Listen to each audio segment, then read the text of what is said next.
Resident Evil. Welcome one and all to this new episode, Streaming with the Stars, with the Crimson Head Elder group. That's all of us, starring George Trevor. Say hello, George. George, are you there, George? Hey! Nice you one. surprised me there, Joe. I wasn't expecting to come in so soon. Welcome, everyone. Happy Halloween. This is a very special night. Yes, it's going to be a special night. And it doesn't matter where you are in the world, even if it's 9 o'clock in the morning where you are, it's always midnight at the Crimson Head Elder podcast group. We also have with us the fabulous Sonny Bauer. Hello, everybody. Sonny Bauer reporting in. Happy Halloween. Hope you're all doing well today. And the ever wonderful, the elfin Oracle Dragon. Hello, everybody. Welcome to the stream. And today, if this doesn't toast your noodle, I don't know what will. We have with us a very, very, very special guest today. Ladies and gentlemen, I introduce to you the voice of Rebecca in Resident Evil Remake, the one and only Hope Levy. Hello, Hope. Rebecca Chambers. Rebecca Chambers. The last name, you know. Happy Halloween, everyone! Yay! Woo! So this is a first. This is an absolute internet first. The first time that Chris Redfield and Rebecca Chambers are the voice actors are meeting to discuss all things Resident Evil, and we have another special surprise for you is that we'll be playing through the game. Sonny Bauer will be driving and running us through the Resident Evil video game remake. Can I just interrupt? Absolutely. You've done it again, Mr. Whyte. Hope, I don't know if you know, Joe, I'd love to say he's being humble in not mentioning the fact that he was also the voice actor for Richard Aitken, but actually the reason he's not mentioned that is he has a secret distaste for the character. We don't know why. We're going to hopefully investigate this evening and find out why Joe is always throwing shade on Richard. But there's as you know, there's great moments between your characters, Rebecca and Richard. And yeah, come on, Joe. Now's your time to mention that it's also a reunion with Richard and Rebecca. Uh-oh. Okay, wait, hold on one second. It says the stream has ended. Cricket noise. No, that's okay. I'm hearing that's some okay. crickets. Don't you worry. Don't you worry. Stresses. That has nothing to do with the We're still live? Yeah, we're still live. Yeah, that's just the Halloween Discord. is still on. That's just the Discord. It's okay. Stars is still on. Streaming with the Stars here at Crimson Head Elder. You know, it's our favorite time of year. Yes. Halloween, because we are all adherents and acolytes and believers in the survival horror genre of the video game world. This is what we come together to celebrate, and we're going to do that in grand style today. And thank you all for joining us and for watching the stream. And for sending all of your donations to support what we do. And candy. And candy. And candy. Let's not forget what this Halloween is really about. Candy! Candy! Oh my god, great. I love it. All right, you all about ready to get this kicked off? There we go. Okay. So, you know, I before, excuse me, and I die. Stay with us, Joe. Stay with us. We're about getting ready to get this kicked off. So, you know, We might finish. I want to say that it's really an honor and a pleasure to meet you, Hope. I've known about you for, what's it been, 20 years now since we did the gig? We've never had a chance to talk or meet. We've actually worked together in other games, and Yes, we have. our paths never crossed. It's crazy. And it is crazy because, you know, when we do a game, we're taken individually into the room, the booth, and we do our work, and then sometimes you don't even know what you're really working on, and then it comes out and you're like, oh my gosh, I worked with that person, had no idea. And then you're like, didn't we have a great time together? You're like, Yeah, exactly. I had a good time in my experience. How was yours? I don't even know who I've worked with until I see the IMDb page for the project. You know, it's like, oh, that person was on it. Thank God for IMDb, right?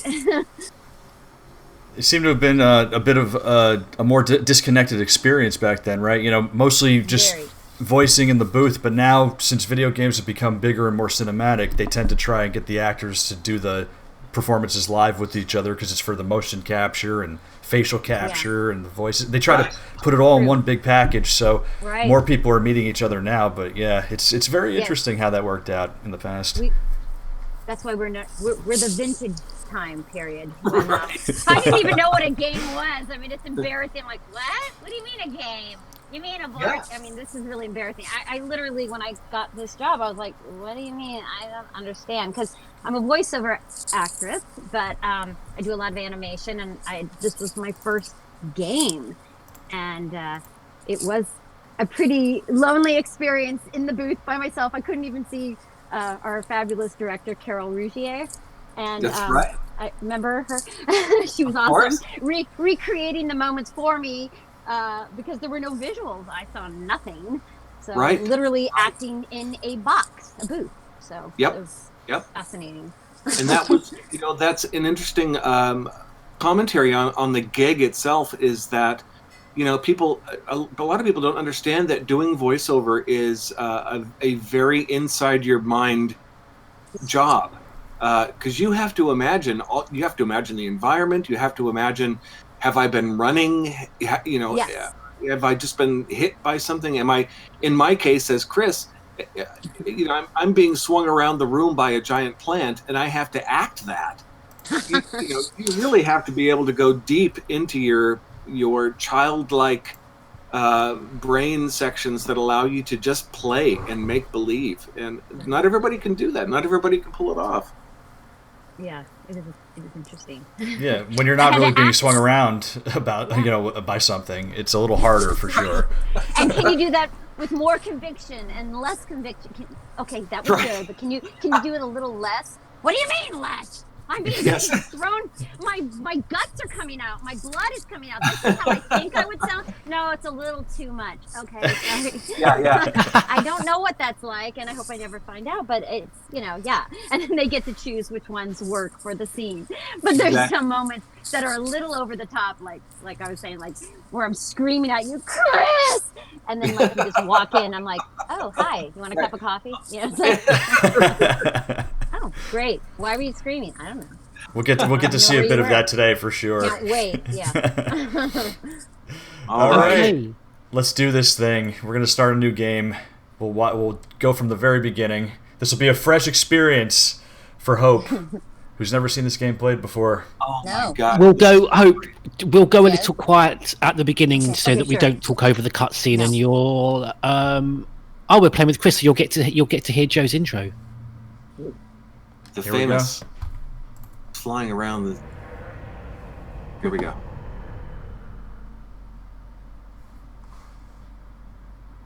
Got to do the helicopter sound. Oh yeah. Alpha team is flying around the forest zone situated in northwest Raccoon City, where we are searching for the helicopter of our compatriots, Bravo team. Oh, we have to back up. No sound. There's no sound? No sound. Are you sure? I can hear it. I hear sound while we're playing it. Hope, can you hear? Yes, totally. There are outlandish reports of families being attacked by a group of about 10 people. Victims were apparently eaten. The Bravo team was sent in to investigate, but we lost contact. Look, Chris. Bravo team's helicopter was a derelict. No sound.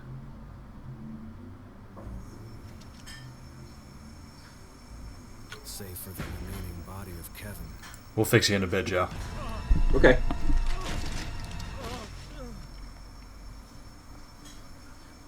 We continued our search for the other members and it turned into a nightmare.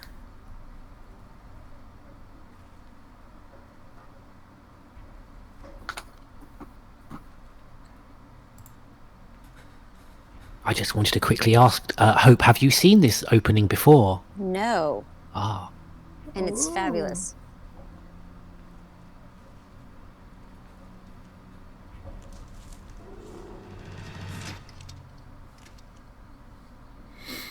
Remember, this is 1998 for these graphics. Yeah. They're amazing. This is a great game. This is a great game to play on Halloween. Oh, I was going to say, it's perfect.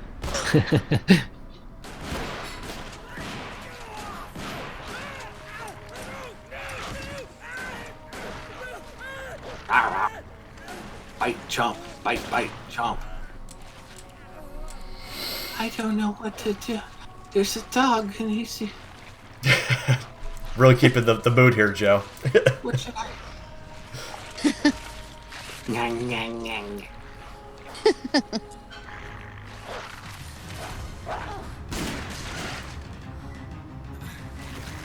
Come on! Chris, this way.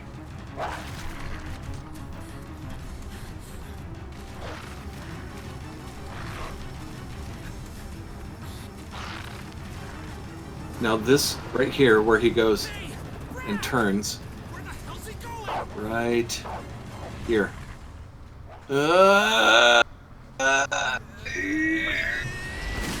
I had to do that sound in slow motion because Oh yeah. they wouldn't let me do it live at full speed. I had to match the graphic that was already done. All that animation was already done. The slow motion slow down thing. At least you got to see a graphic. Right. So I hope I'll quickly ask now before some more dialogue comes up. They didn't show. Well, we'll get onto this in more detail, but they didn't show you I anything. saw nothing. Captain Wesker, Jill, and myself. We don't know There it is. where he is. So this is Joe, Heidi, and Peter Jessup in this scene. Is everyone all right? Barry. Where's Barry? Really wish I could hear them. He's... No. What was that? I'll go and check it out. All right. Jill and I will stay and secure this area. She should have brought her tap shoes because it would have been amazing. On that The surface. tap dance in there. Oh, my Oh God, can you imagine? I used to tap. I did too. Well, the level of detail in this game, Hope, you mentioned that, and it's funny. Magnificent.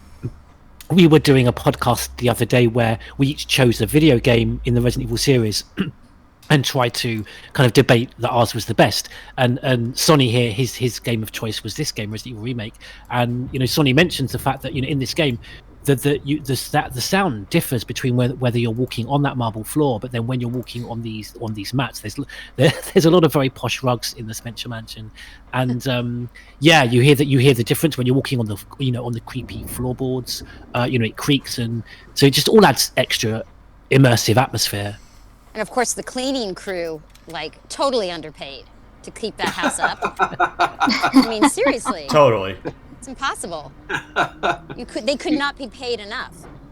You have no idea how much Windex that place goes through in a month. Oh, totally. Now, Joe, are you able to hear the stream? I am not. Do you see the three little dot icons on the video that's playing on the do not. Discord? Nope. Three little dots? No. Stream volume? I can Yeah, put that's that what you in. need to adjust on the Discord. Oh, I can hear it now There you Ah, go. there we go. You're all set. because it was muted. Oh my God. me Now, and who did that voice? Who did me that and voice? Joe are like the granddads of the stream that are have to be told to put press the button that says on. Put I your am- hearing aids in. Come on now. I have Yeah, no shit. idea who did that Mel Zombie voice, Hope, at all, actually. It could have been So anybody. great. Yeah. Could have been Joe. Could have been Might Joe. have been. I did a lot of strange things back then. Yeah.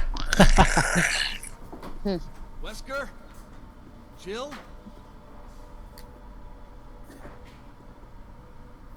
Where did they go? Where did they Can't go? you hear me? I'm in the room upstairs. Kidding. Ah, we'll be You getting to idiot, that. I'm right here.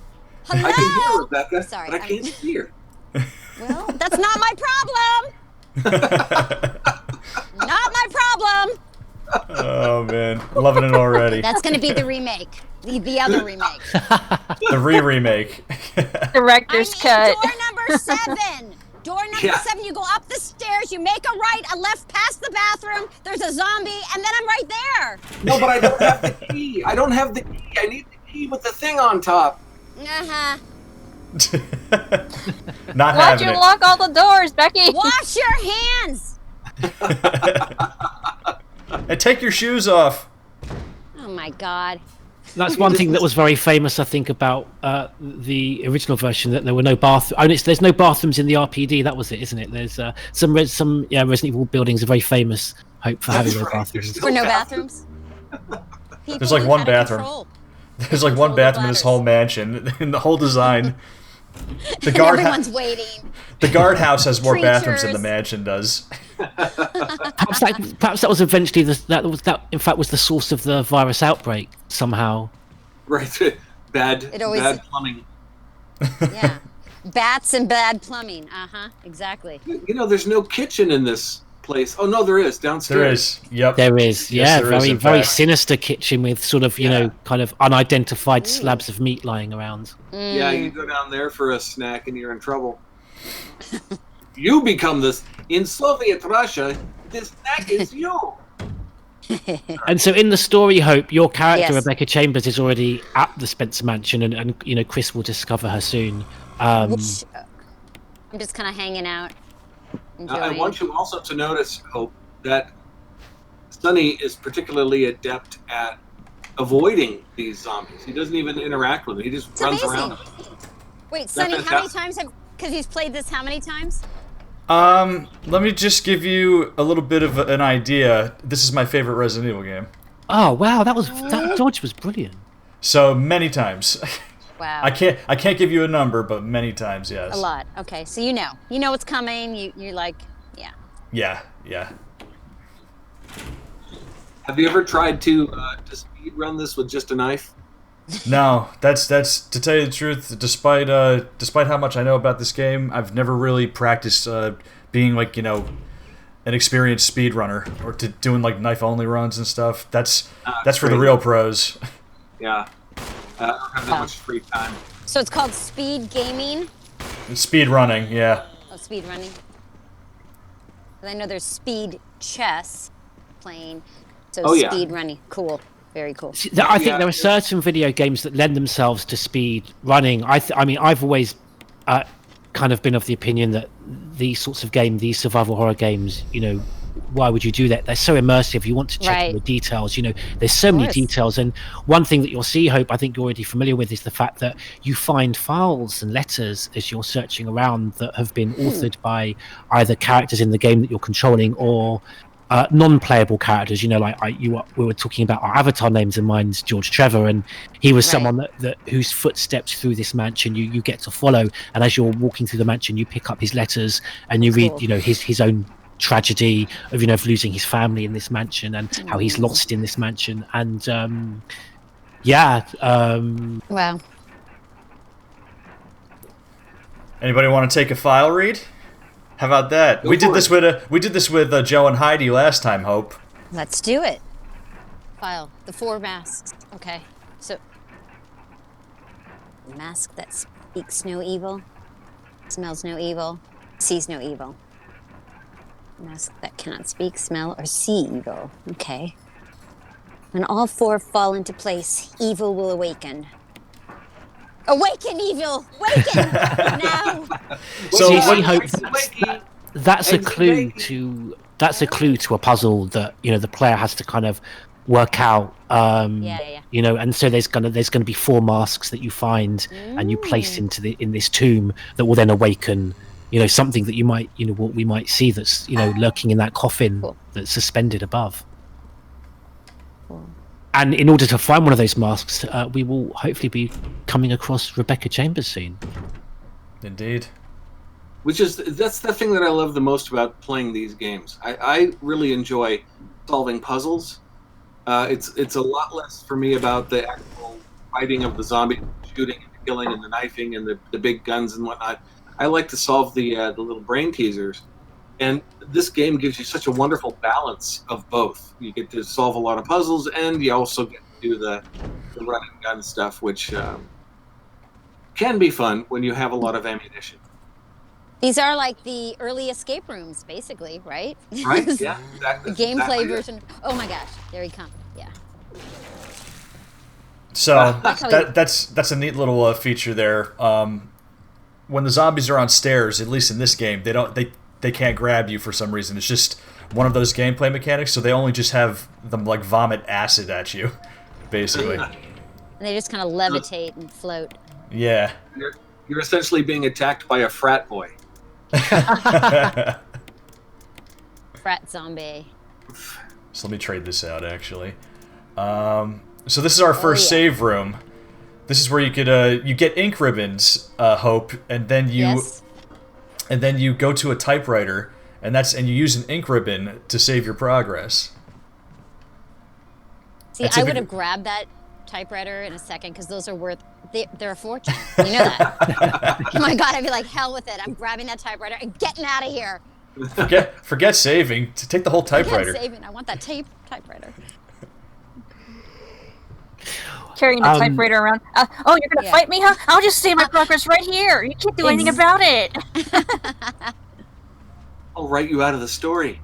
Yeah. Oh, there you go.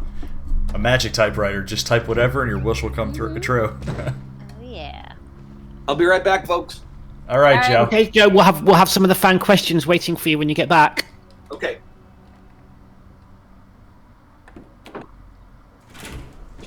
So yeah, this style of gaming, you know, it's a lot of younger people these days, or newer gamers, would say it's outdated with the fixed camera angles and the tank style controls and stuff.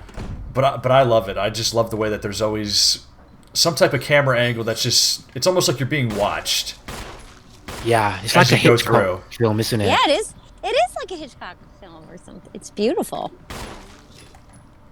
And that's what I love is the detail, Hope, because if you notice, I mean, the main contrast is the fact that these backgrounds aren't moving. You know, they were actually they were added, they were painted on top. Initially, you had a background that was then added, literally hand-drawn details were added. Gorgeous. But yeah, and this was the thing that was so fantastic, that when this game, you know, as you know, that came out in 2001, when it was remastered a few years ago, the worry was amongst fans that championed this style, whether the new audience to Resident Evil, you know, the kind of the new generation of gamer, whether they would connect with this older style. And it sold so well, and you know, there's just a huge new generation of gamers, a new audience that are going to enjoy and see your performance now, Hope. Awesome. Yeah, it sold more copies than the initial release back in 2002, actually. Wow. Yeah, it had a bit of a hurt release initially back then. Got a question from Matt LaRock's, Hope. If it's okay to ask, it says it's not Resident Evil related, but are you related to Jane Levy? No, I'm not. But I mean, it's possible. There's a lot of Levys around. There are, yes. A DNA testing, I don't know. But no, I don't know Jane. Sorry, but thank you. Unless she's a cousin, I don't know. I do have a lot of cousins, and many of them I have not met, so it's possible. There you go. There you go. Another mystery to be solved. Another gaming mystery. And the Oracle Dragon, she's great at doing this. She will drop links in the chat for all your fans to find where, you know, to see where they can find you. You know, your Twitter feed, and also because I know that obviously you're a musician, Hope, and people will be able to find your music on your YouTube channel, which Oracle will put a link to that. Yes, just put Hope Levy music, or in fact, I just uploaded one of our favorite horror movies, The Babadook. We have the picture book, and I just did like a music thing for The Babadook, Mr. Babadook. So that's on my YouTube channel. Should be Have fun. Oh, fantastic! So yeah, well, that'll be great. We'll let all your fans know where they can find you. Hoping Okay. your past work and your current stuff. Yeah. Oracle, you still with us? How's your connection?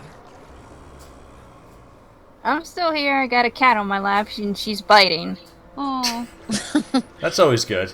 She's a playful little baby. Oh. And you sound fantastic tonight, Oracle. So I think it was Xbox Live acting up. Maybe gremlins in the system. We'll sort that out. Hopefully one of these days we'll figure it out, because it's ridiculous that I sound like a robot. Well, you sound great tonight. Because it's a shame. Oracle Dragon, she's not in the city. She's kind of in like very. Yours kind of almost looks like you're in the middle of the woods. She's in the middle of the woods. So you're like in the Blair Witch Woods, or which woods? The village woods. Okay. There's different kind of woods? Those we don't speak of lurk in the forest. I only know of the Blair Witch Woods, so. And she has some great animals that kind of often will kind of chirp in and make various noises while we're recording our podcasts. Love it. Which can add great atmosphere. Check out this room here. Whoa. Okay. Can't get over the wallpaper. And the parquet floors. There's a lot of great design in this game for the mansion. Even the residents at the back of the mansion. We'll get there later, though. Have there been any like mazes done of this particular mansion? It's funny you ask. Every kind of Resident Evil fan. Well, maybe I'm a bit nerdy, but dream would be if they were to win the lottery. I mean, I don't know. I wouldn't be buying a sports car and the holidays. I'd commission an architect to design a real life version of this mansion. It would be amazing. Like, how perfect for like Halloween, when you go on the mazes. Well, they do. It's unfortunate we don't get as much of the cool stuff that they do in Japan, because that the game originates in Japan. They do have kind of a Universal Studios. Yeah. And places like that, they do have these Resident Evil features to kind of walk through, like small haunted house, or maybe to promote a video game, to promote Resident Evil 7. They had some kind of thing. They have themed bars and restaurants. There's a lot of this stuff. You'll be maybe interested in. Hope they had. I'll send you a link to this. They had a Resident Evil musical. What? Oh, I love it, because the Moonlight Sonata is definitely perfect for. Adding lyrics too. Oh wow, we'll come to that tonight. And you may be interested to know the protagonists in the Resident Evil musical. I get confused because there was also there was a stage play and a musical. Yes, it was the musical where the protagonists, by singing at the zombies, they kind of lulled them into kind of a calm sort of slumber, so they didn't attack them. As often with the singing voice. That would be called Resident Evil Voice of Gaia. Ooh. A lot of people don't like it, but I really enjoyed it. Is it because it was a musical? Probably. Yeah. They think of Resident Evil as too much singing. I know. Not enough zombieing. Yeah, sometimes there's a disconnect with that. I'd love to hear zombies like in harmony, like like a perfect harmony. That would be great. Yeah, it's different. It'd be an alternate type of an acquired taste, an alternate type of experience. Right. You're doing great, by the way. Thank you. I'm impressed with the dodging. I'm gonna have to take some tips from you. RT. I'm actually kind of impressed too, because a few of them were actually accidental. I didn't see what was going on around the corner. And you're pushing the statue. That was heavy, so you're very strong. I'll have to come back to that, because he caught up to me. That was a zombie that actually knew where he could walk, apparently. Oh.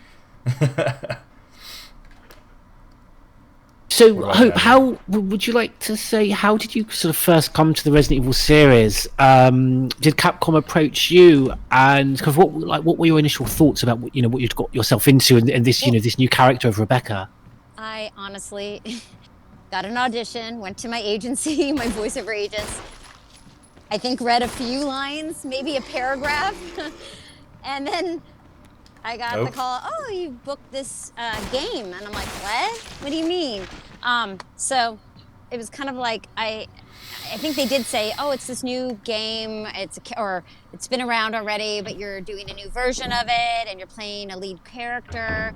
Her name's, they told me the name of the character, and I didn't have any reference about this. Did they show you? Did they not show you like any concept art or sketches or? Okay, it's possible, but honestly, it was so long ago. I don't remember. I remember just being alone in a recording studio, very small. Like the size of a large closet, and I couldn't even see my director because she was on the other side of the wall. Like there was no window at that time. I don't know why, but I believe it was a house we recorded in with like a recording studio. And so I just heard the director, voice director, directing me on my, headphones.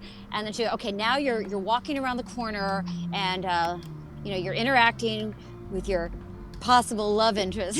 You have feelings for him or something. I do.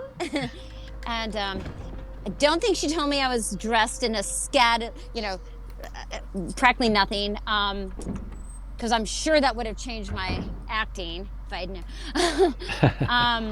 But yeah, I honestly didn't know what I was getting into. And then when the game came out and I heard about it, and I kept waiting for my free copy. I didn't get it, but that's okay. Oh. It's okay.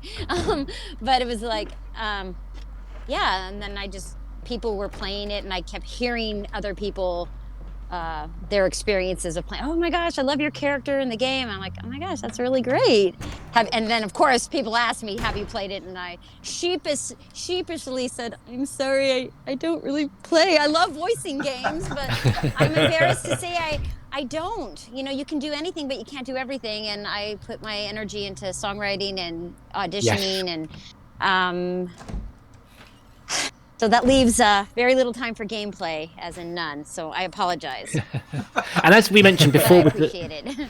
What? We mentioned before the remaster coming out a few years ago. So Capcom didn't let you know that they were remastering this in HD and re-releasing it. No. Oh. They didn't let Joe know either, or Heidi. No.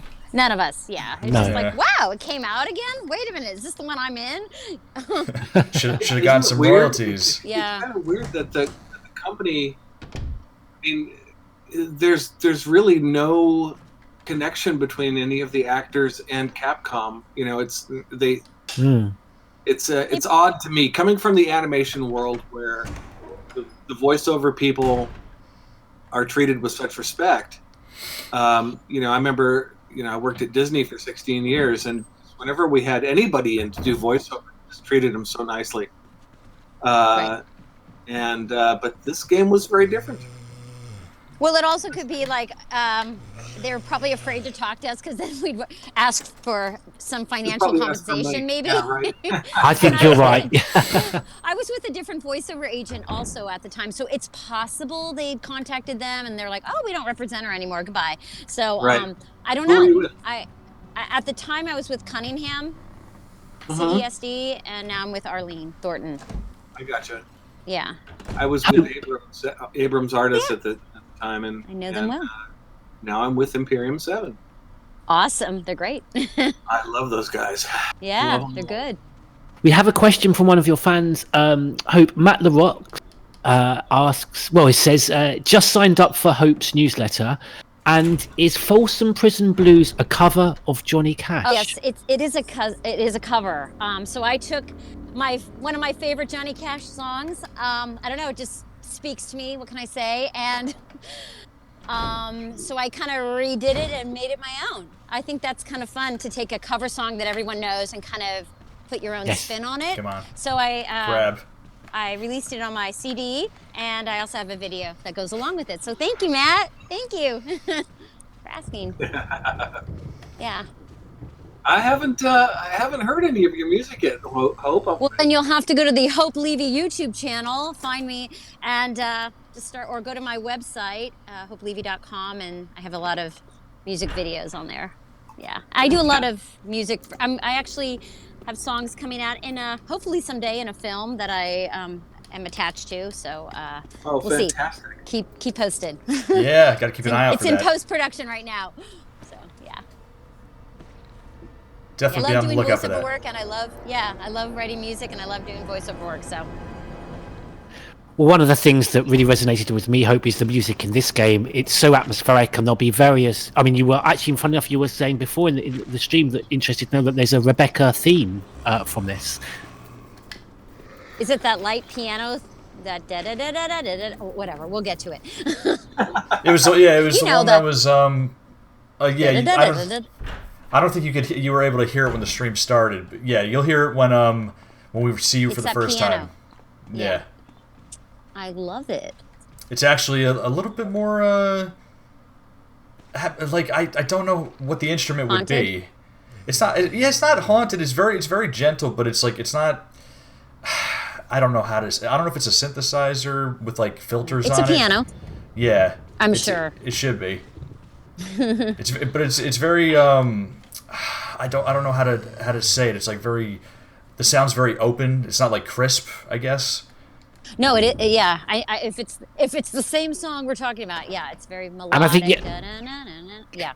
Chaotic Claire in the stream, she says, I think she's right. Says, isn't it called "Sigh of Relief"? That's the track. Sigh of Relief. Sigh of Relief. Okay. Thank you. All right, so let's get this dog whistle back that I had. And thank you, Oracle. Hope Oracle Dragon has put links to your music and at SoundCloud and YouTube and your Instagram as well. That's so kind. Thank you. Well, no, thank you so much for being with us. This is a real Halloween treat. Real Halloween tweet. Yeah, got Twitch on the brain. I know it's a tweet. It's a tweet. It's a tweet. A treat. Oh, did I remember? Oh, yes, I did. I did remember to tweet this out that we were going live. But yeah, no, it's wonderful. You know, we've all been huge fans of the game. We've got so many people in the chat watching the stream that this game has really resonated in. So it's very special for us, and so thank you so much. For spending your time with us. Did you ever get a chance to reach out to the director who directed us, Carol Rougier? Yeah, Carol and I are still friends. I've noticed she's doing a lot of on-camera work as well. Yeah. She's an actress. Ooh.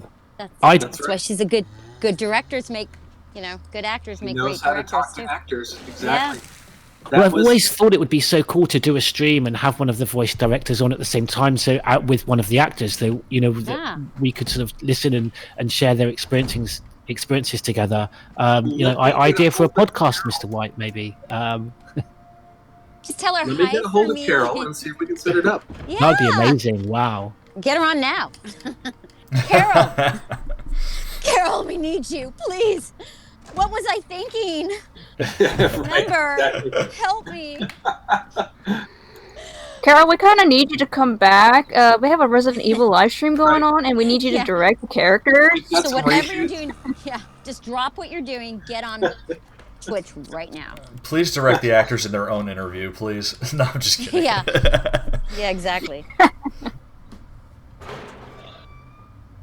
Okay. All right. Let's blow this dog whistle. After this scene, won't be that long. We'll be meeting Rebecca. Yeah, it's gonna happen very soon. Who, this dog is always overpowered. Thank you. Can we thank everyone who's watching, who's tuning in? Well, they can hear you, Hope, and so they'll hear your gratitude. Thank you. And me and Oracle have been we're keeping on chat. So any questions and sentiment we'll pass on to McKinley Massacre, saying that they've subbed you on YouTube, follow you on Instagram, and many people just saying how special this game and the character of Rebecca Chambers and your performance is for them. So kind. Thank you. Wow. So what do you think of the game so far?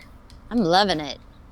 Excellent. I'm in awe of of Sunny Plain and actually staying alive. Oh, thanks. You're amazing. Thank you. I'm just trying to get to you, honestly. Oh, forget everyone else. Can we just get to my character? Gosh. No, I'm kidding. I'm kidding. I love it. I'm working on it. I'm getting there. No, I'm getting there. I'm getting there. Pull that New Jerseyan accent. Yeah. I'm getting it. The colors are great. It's very kind. We love all the actors who've taken on the role of Rebecca, but Bloody Eye, he's got a great name. Hope Bloody Eye Jerry in the chat says that Hope you're his favourite Rebecca voice actor. Thank you. Thanks. And it's interesting. Very It is a kind. shame. I mean, we were very lucky to interview, and we love Riva De Paola, who voiced Rebecca in Resident Evil Zero. Yeah. But it's interesting because Joe was mentioning about the affection and lack thereof, or connection with the voice actors. But in Japan, they do very much have a greater connection and seem to have more of an appreciation of keeping the same voice actors on in the roles. And so we do like all the actors, but it sometimes it is a shame to think that over here, in the localized versions that we get in the West, these games, that we don't have that kind of that connection. It's strange. With a cat. Yeah, they think people aren't aware of it. I mean, come on. Like, do you remember all the Charlie Brown specials and cartoons? Oh God, yeah. And when as a kid, I was like, wait a minute, that's not the same Charlie Brown, or that's not Yeah. the same Lucy. It's like, they're trying to pull a fast one on me. But of course, the kids' voices do change. Kids' voices change. But adults, we don't change. I mean, we do, but not that much. We can All still. right, let me give you an idea, Hope. Yes. Resident Evil Zero, which Yes. is naturally the prequel to this game, stars Rebecca Chambers. That is the game that Riva De Paola voiced her in. Both this game and that game, were being developed at the same time and came out in 2002. They could have asked you to voice both roles. Yeah, either of us could voice both. True. Yeah. And I don't understand why. Just like, I don't know, they could have just been like, hey, hop over to this production. It's the same character. Yeah. I don't know. It's not like I wasn't available. That's what I do. Hello, hi guys. It's very interesting over here. I think they're finally starting to like get the idea. Like they might start holding on to the actors now. But that's still up in the air. I mean, we just had we have films that come out for Resident Evil. We have games, and like the same characters are still like jumping between voice actors. So who knows? It's all random. It's up there. I'm still holding out hope that I will one day play old Chris Redfield. Yay. I remember the days before my teeth fell out. Exactly. Resident Evil 10 Redfield edition. Well, you see that. I mean, Chris Redfield is in the latest Resident Evil 8 that will be coming out next year. Hope and I better be quiet because we're getting to that stage, aren't we? With this is it. We're here. I hear the music. There she is. Chris Redfield, Alpha Team. We're here to rescue you. No, you're you. What the hell happened to you? Not quite your ordinary house. Chris. For sure. Oh God. Get your team out of here. Demons everywhere. Don't talk. He seems to have been bitten by a poisonous snake. But the size of the bite mark is huge. The big snake. Not just any ordinary snake. Take my word for it. He needs serum. I left it in another room. I'll go get it. Please. Such hurry. an idiot. Hold on. Why would I leave some? Like, I just. Gosh. That was just you. That was just you and two Joes. In that We scene. have a question. Hope Matt LaRox asks to Hope and Joe, what are your favourite lines for your respective characters from this game? Oh my God! Please don't ask me that. You can answer that at the end if you prefer. Can I wait with that one? I don't remember. Yes. Yeah. But can I just say something? When I'm listening to this, I notice my voice quality is more nasal, and I go back 20 years ago. I had severe allergies. Oh, no kidding. Severe. So I was always very nasally, like I had crap in my nose, literally, like just, and I couldn't get rid of it, you know? And then when you take allergy pills, it dries your vocal cords out, so I didn't want to take allergy pills or medicine. So I'm very nasally. I hear it. I have a similar problem, and I actually tried to get it fixed. I had deviated septum on both sides, both passages, and I tried to get it fixed probably within the last 8 years or so. And then it got fixed, and then the one side collapsed again. So it wasn't a perfect transition. So I still have issues with one of my passages. I think you sound pretty clear, personally.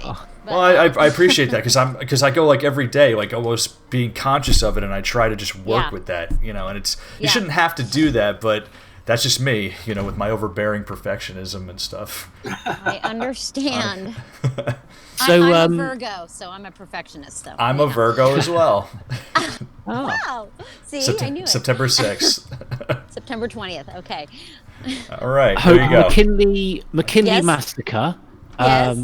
I don't know if that's a traditional Scottish name, but McKinley Massacre says that their friend describes Rebecca as a thimble, tiny but useful.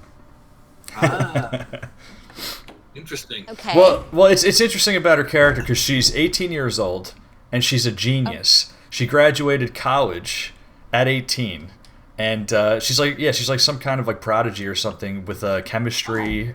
Knows all this stuff about, I guess, medicine and maybe even viruses and stuff. I never knew that. Yeah, and, I didn't know that. Yeah. Yeah, so she's pretty she's got a pretty good head on her shoulders, you know. Wow. Hope this is what you wanted. Wow. Thank you. Yes. I'm gonna give you a shot now, Richard. Hang in there. Look, if Doogie Howser could be a prodigy, why can't Rebecca Chambers? I mean, That's right. Take care of yourself, Rebecca. Richard. He's okay. He's just unconscious. Rebecca, it's not safe here. Let's get Richard to a safer place. Right. So this is the song. So that this song right here. This is it. Hope. Recover soon. Good. This is the song. Richard needs you now. Richard As needs soon you as now. Richard gets better, we'll come after you. Rebecca, you okay with a gun? Yes. All right. I'm going to continue my investigation. See, this is when she should break out in a song, right? Be careful with your exactly. I don't know how to use a gun, but I'm gonna learn. Got to use that gun, girl. I know how to. Yeah, exactly. So it's going to be the Chris and Rebecca duet soon, Yeah, right? is this a sequel Perfect. to that Resident Evil? We're gonna musical? need that. We're gonna need you guys record that and publish it and Absolutely. say Resident Evil remake, the duet edition.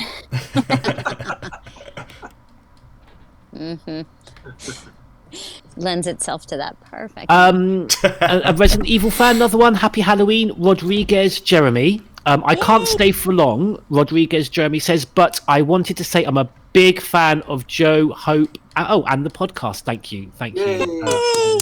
Thank you very much. Awesome. Thank you. This file right here, Hope, is probably one of the most iconic files in the entire series. It is literally over the period of like 10 days. It just goes through how this person is slowly just degenerating into a zombie. Yeah, but he played poker, so he can't be that bad. Yeah. Well, this is about 10 days before that.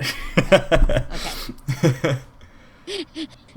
One of the higher-ups sent me to take care of a new creature. It looks like a skinned gorilla. Feeding instructions were to give it to live animals.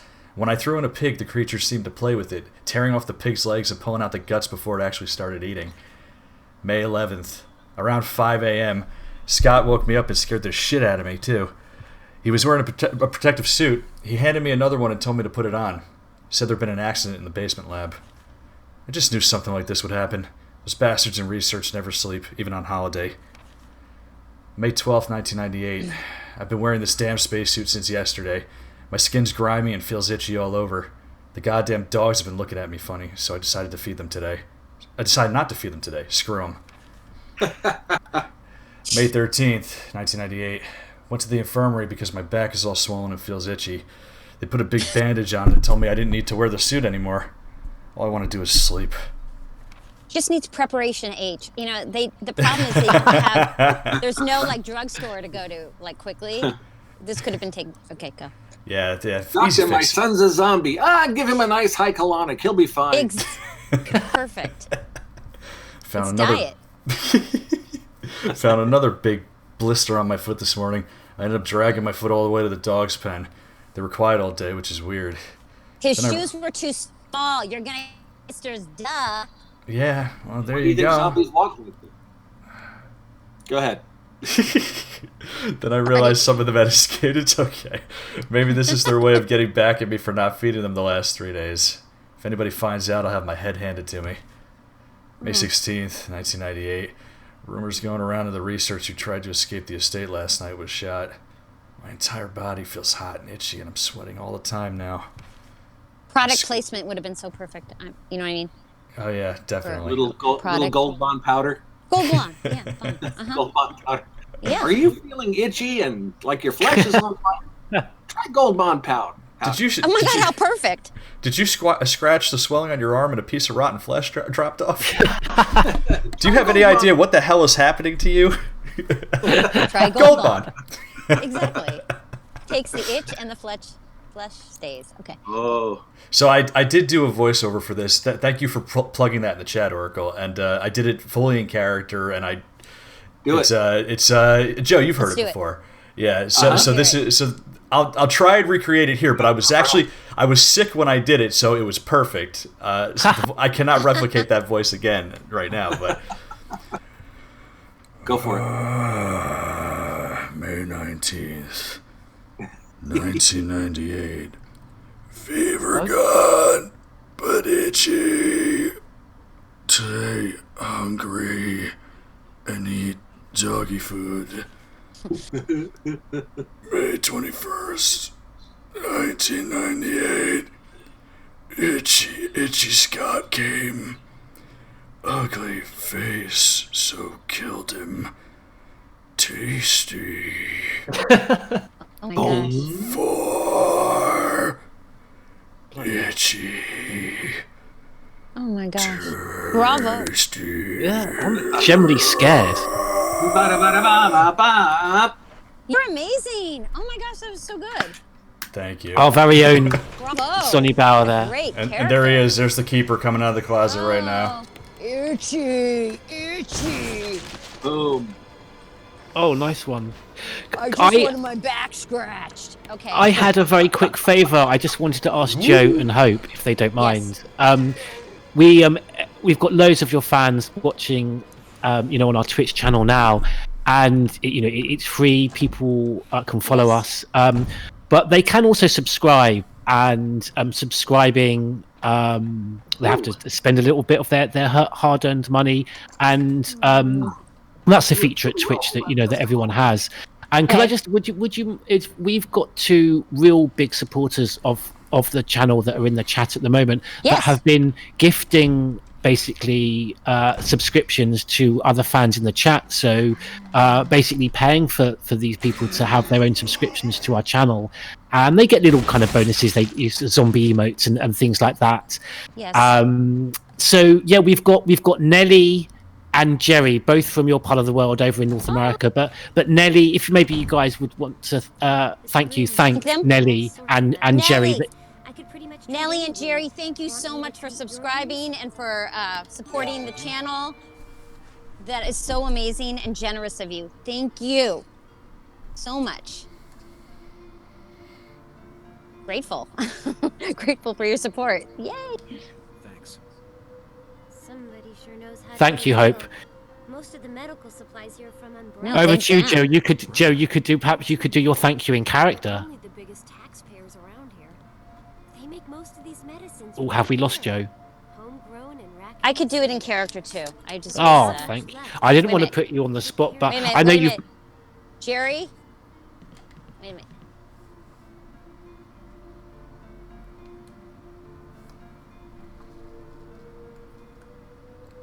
I just got caught up in the music because it's so compelling. This is a I save just want room to say theme, thank you yeah. to both of you. I can't even remember. Well, it's hard because I'm listening and I'm like so distracted. But thank you so much both for your support. And it's because of you that this can keep going. And thank you for helping other people, other members, watch this on your dime. You're very generous. And if I had a serum to give you right now, I would. But I don't have the serum for everyone. I'm working on it really hard. I'm developing it, and it should be ready soon. You left it in another room, right? I left it in another room. Why? Here, Chris. Well, it's a little bit later on, but I can't wait to ask you questions about this because I think was it you, Sonny? I think you may have been talking about this as well. Hope's delivery when she delivers her lines in the other room that we find Rebecca in, when she gets quite emotional and sort of breaks down. Yeah. The chemical room. We're gonna get to that definitely. Hopefully, if I speed this enough, this game could be pretty long if you don't rush through it. Oh wow! Yeah, we need to get. Hope Jerry, Yes. Bloody Eye Jerry says this interview is serum enough. I think that's a compliment. That's such a great compliment. Thank you. It's definitely a compliment. Joe's had a phone call. I think an umbrella scientist is actually would be the BSAA. The BSAA have called the BSAA Joe. have called him. So yeah, he's on the phone. Something's going down in Kijiji. No, that was 11 years ago. Yeah, I better get up to date. It's the village. The village is calling. The village is calling him. Yeah. If you don't kill this thing with the chemical in the water, it could whip you pretty nasty. Wow. So Fun here we- fact: if you put the water on the wrong side, you kill the herbs there. George accidentally did that in one live stream, and he's like, "Wait a minute, Of did I course he just kill did. the herbs?" Oh, man. They all turned and grey and fizzled away. Oh boy. We got trouble. Yeah. Zombie girl, thanks for joining us. We've got Zombie Girl in the chat. Regarding that announcement, Zombie. Oh, sorry, I spoke over you then, Hope. Sorry. No, I was just saying zombie girl. Love it. And another great name, Spiral Seahorse, has joined us as well. Ooh. Spiral Seahorse Welcome. is saying thank you to Jerry because Jerry gifted a sub to Spiral Seahorse. And from Chaotic Claire, who's a huge Hope. Chaotic Claire is over in Germany, and she's a huge Resident Evil fan and cosplays. Is very well known for cosplaying, dressing up as various Resident Evil characters. One of her favourite being Claire Redfield. I'm confused with my names now. Sorry. Chaotic Claire says, not really a question, but was never really a fan of how they made Rebecca's voice more cutesy after this game. She's referring to Resident Evil 0. Hope really stands out. Even further than that, yeah. Oh, thanks, Claire. Claire says, Hope really stands out in a very positive way. The other actresses aren't bad, but I prefer a more real voice over the anime voice acting we got later on. So thank you, Hope. Oh, wow. Thank you. That is one thing they did say. The voice director, Carol, had said, this is more cinematic. This is, even though it's a voiceover, and it's got to be very grounded and real. I mean, the stakes are high. It's real. It's not character-y. So she had definitely laid that down. That's why I think I was chosen, because I guess I sounded more real, what they were looking for. So thank you. Yeah, for some odd reason, after this game, the rest of her incarnations tended to get like more youthful, to the point where she ended up sounding almost like a 15-year-old, and it was just like, why are you trying to sort of like, I don't know, stereotype how young she is? It was interesting. It was a bizarre change. Maybe it's because of Japanese anime. I don't know. Maybe Yeah. for- That was it's something interesting you say yeah. that, Hope, because the director, who was it?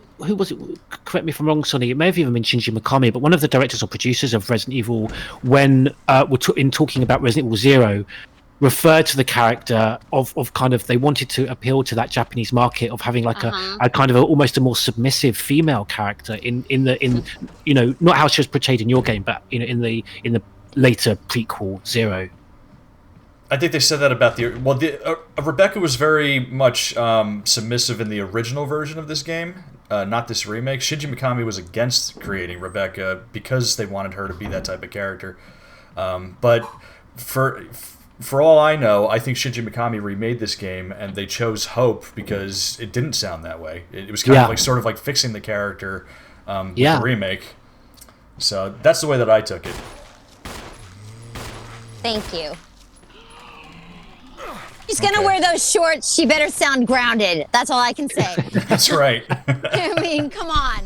She can wear those shorts and sorry, I just occurred to me. I think, are you referring to, because I sent you a link to like a movie of all the cutscenes put together so you could see the Rebecca. Yes, you did.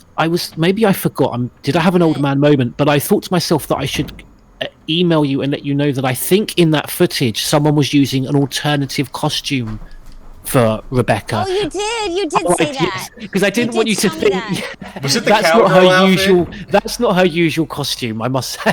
Did you send videos to Hope of Rebecca wearing the cowgirl outfit? Yes. I couldn't find. God. And I was like, honestly, I didn't know, so I assumed that was it.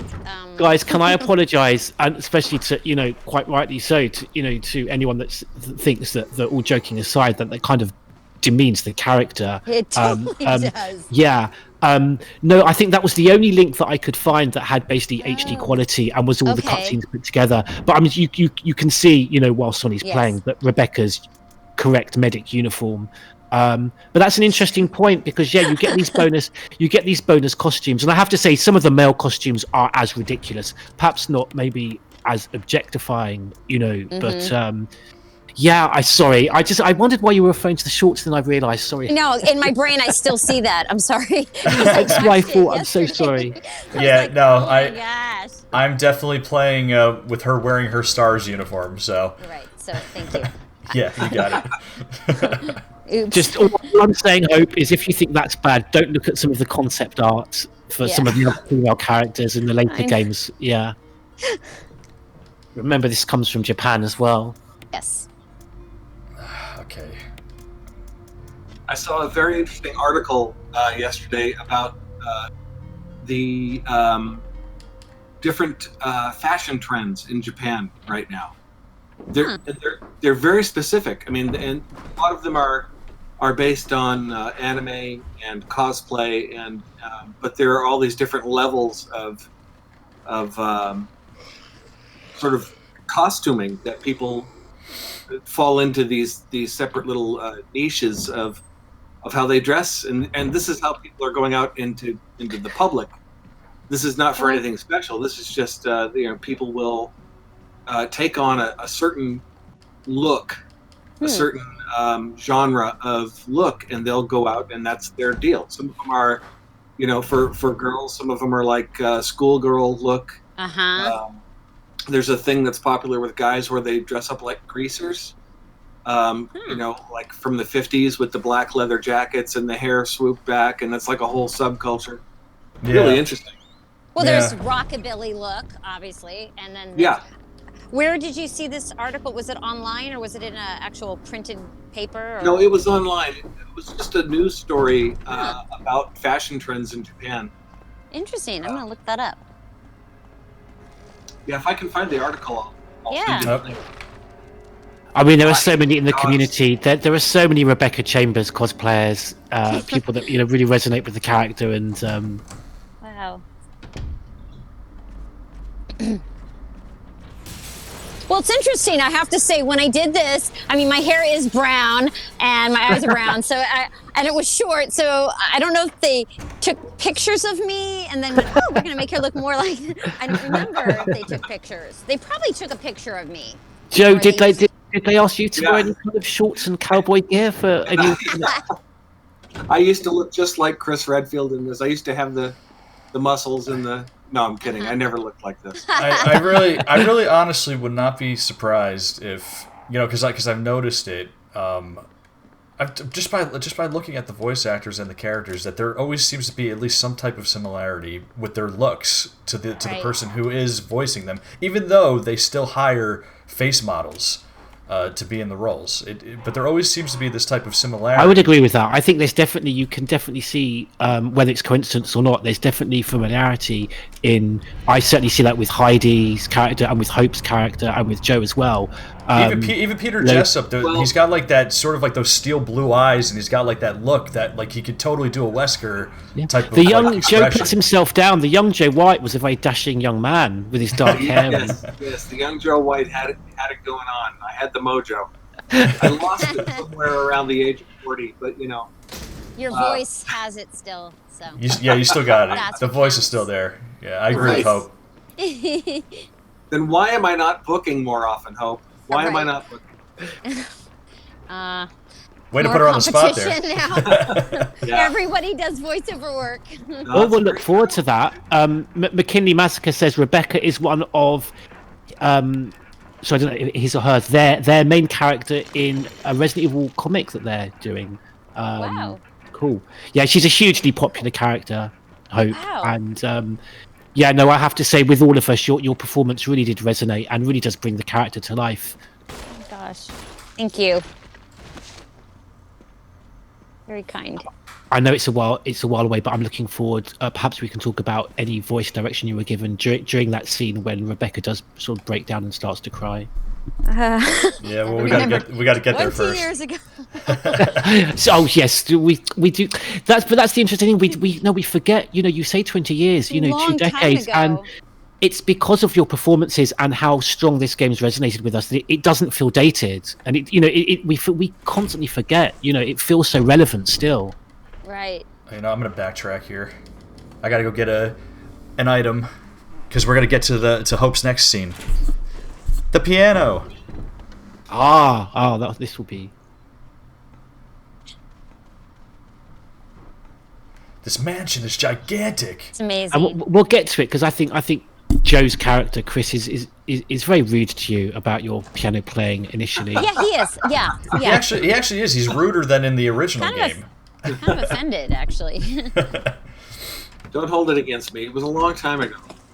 I've changed.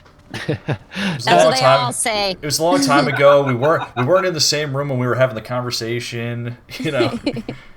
Bratface87, that's as we all know, that's Nelly. Nelly says, of course, Joe Whyte is my favourite Chris Redfield. Not putting down the other actors that voice Chris. They all did a great job, but her favourite is Joe. Awesome. Oh, thank you so much. Bloody Eye Jerry says Joe is the greatest of all time. Another Joe, you're popular with McKinley Massacre as well, who says Joe was my favourite too for sure. I think I think we'll get with many that just these performances in this game is very special in many people's hearts.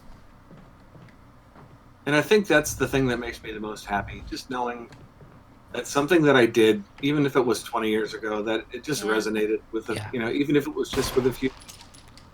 And all over the world, Celtic Claire in Germany. Yes, Joe's awesome. Resident Evil 1, Chris, this remake is my favourite of this too. Wow. He says as he blows a guy's head off. Yeah, I know. I'm sitting that and watching the action. It's hilarious. Like, it resonates with me from my childhood. Hey, you know what? Well, I always say this. I played this game when I was a teenager. I get really jealous of the people that did play it when they were like 6, 7, 8, and because they're just, it really, really scared them. They still, almost have nightmares over it. Listen, blowing a zombie's head off as Chris Redfield does resonate with me because he is the marksman of the STARS team. He's got the best aim out of everybody. Not the way I play him. Joe, you got to do him. You got to do him justice, man. I'm gonna do it. I'm gonna do it just for the comedy of watching you play this game because I really have very slow twitch finger. I can't wait to see that. I would pay to see that, actually. Well, okay, you can send the money straight to me via Ven. We'll talk, Joe. Okay. I do appreciate. Yeah, Yeah, towards the stream, of course. Yes, the stream account. So everyone can watch it. Yay! For free. Yay! Thank you to all the patrons. So great. Yeah. I do appreciate all the constant. I'm seeing the chat and I'm hearing it from everybody else, but I do appreciate all the compliments on my gameplay. Amazing. This guy doesn't want to grab. He has like a delayed grab animation for some reason. I realized that. Oh, great, another one. Uh-oh. Do you have auto aim turned on? I do. Don't even have to kill him. You just gotta get around. It's pretty amazing, guys. I mean, when you think about zombies, like I have to go this back was way. created. Zombies were created, right, by the filmmaker George Romero, Night of the Living Dead. I mean, nobody knew what a zombie was before, really, right? Yep. And now it's like there's so many zombie shows and movies, and it's incredible. Oh yeah. It all stems from George Romero for sure. I mean, even this game definitely very much inspired by like Night of the Living Dead, House in the Woods, you know. Yep. All that stuff. It's such a perfect primal fear. You know, it really plays on a very primitive instinct in humans. You got something that's mindlessly pursuing you to hurt you. There's no reasoning with it. Right. All you can do is fight back, you know, or run away. Yeah. It's absolutely primal. It's brilliant. And so is eating the brains, primal. So. Right. Absolutely. As the zombies affectionately love to do. Very affectionately, yes. Sweet meats. Affectionate. Sweet as meats. they're known among Sweet the breads. in the zombie community. Here we go. Some sweet breads. Excellent playing, Joe. So, you know, yeah, what is the background of the piano with your character? Rebecca. That sounded like Moonlight Sonata. Did it really? It did? I know my classics. Even when they sound bad. And they have the Chopsticks music sitting right on the keys.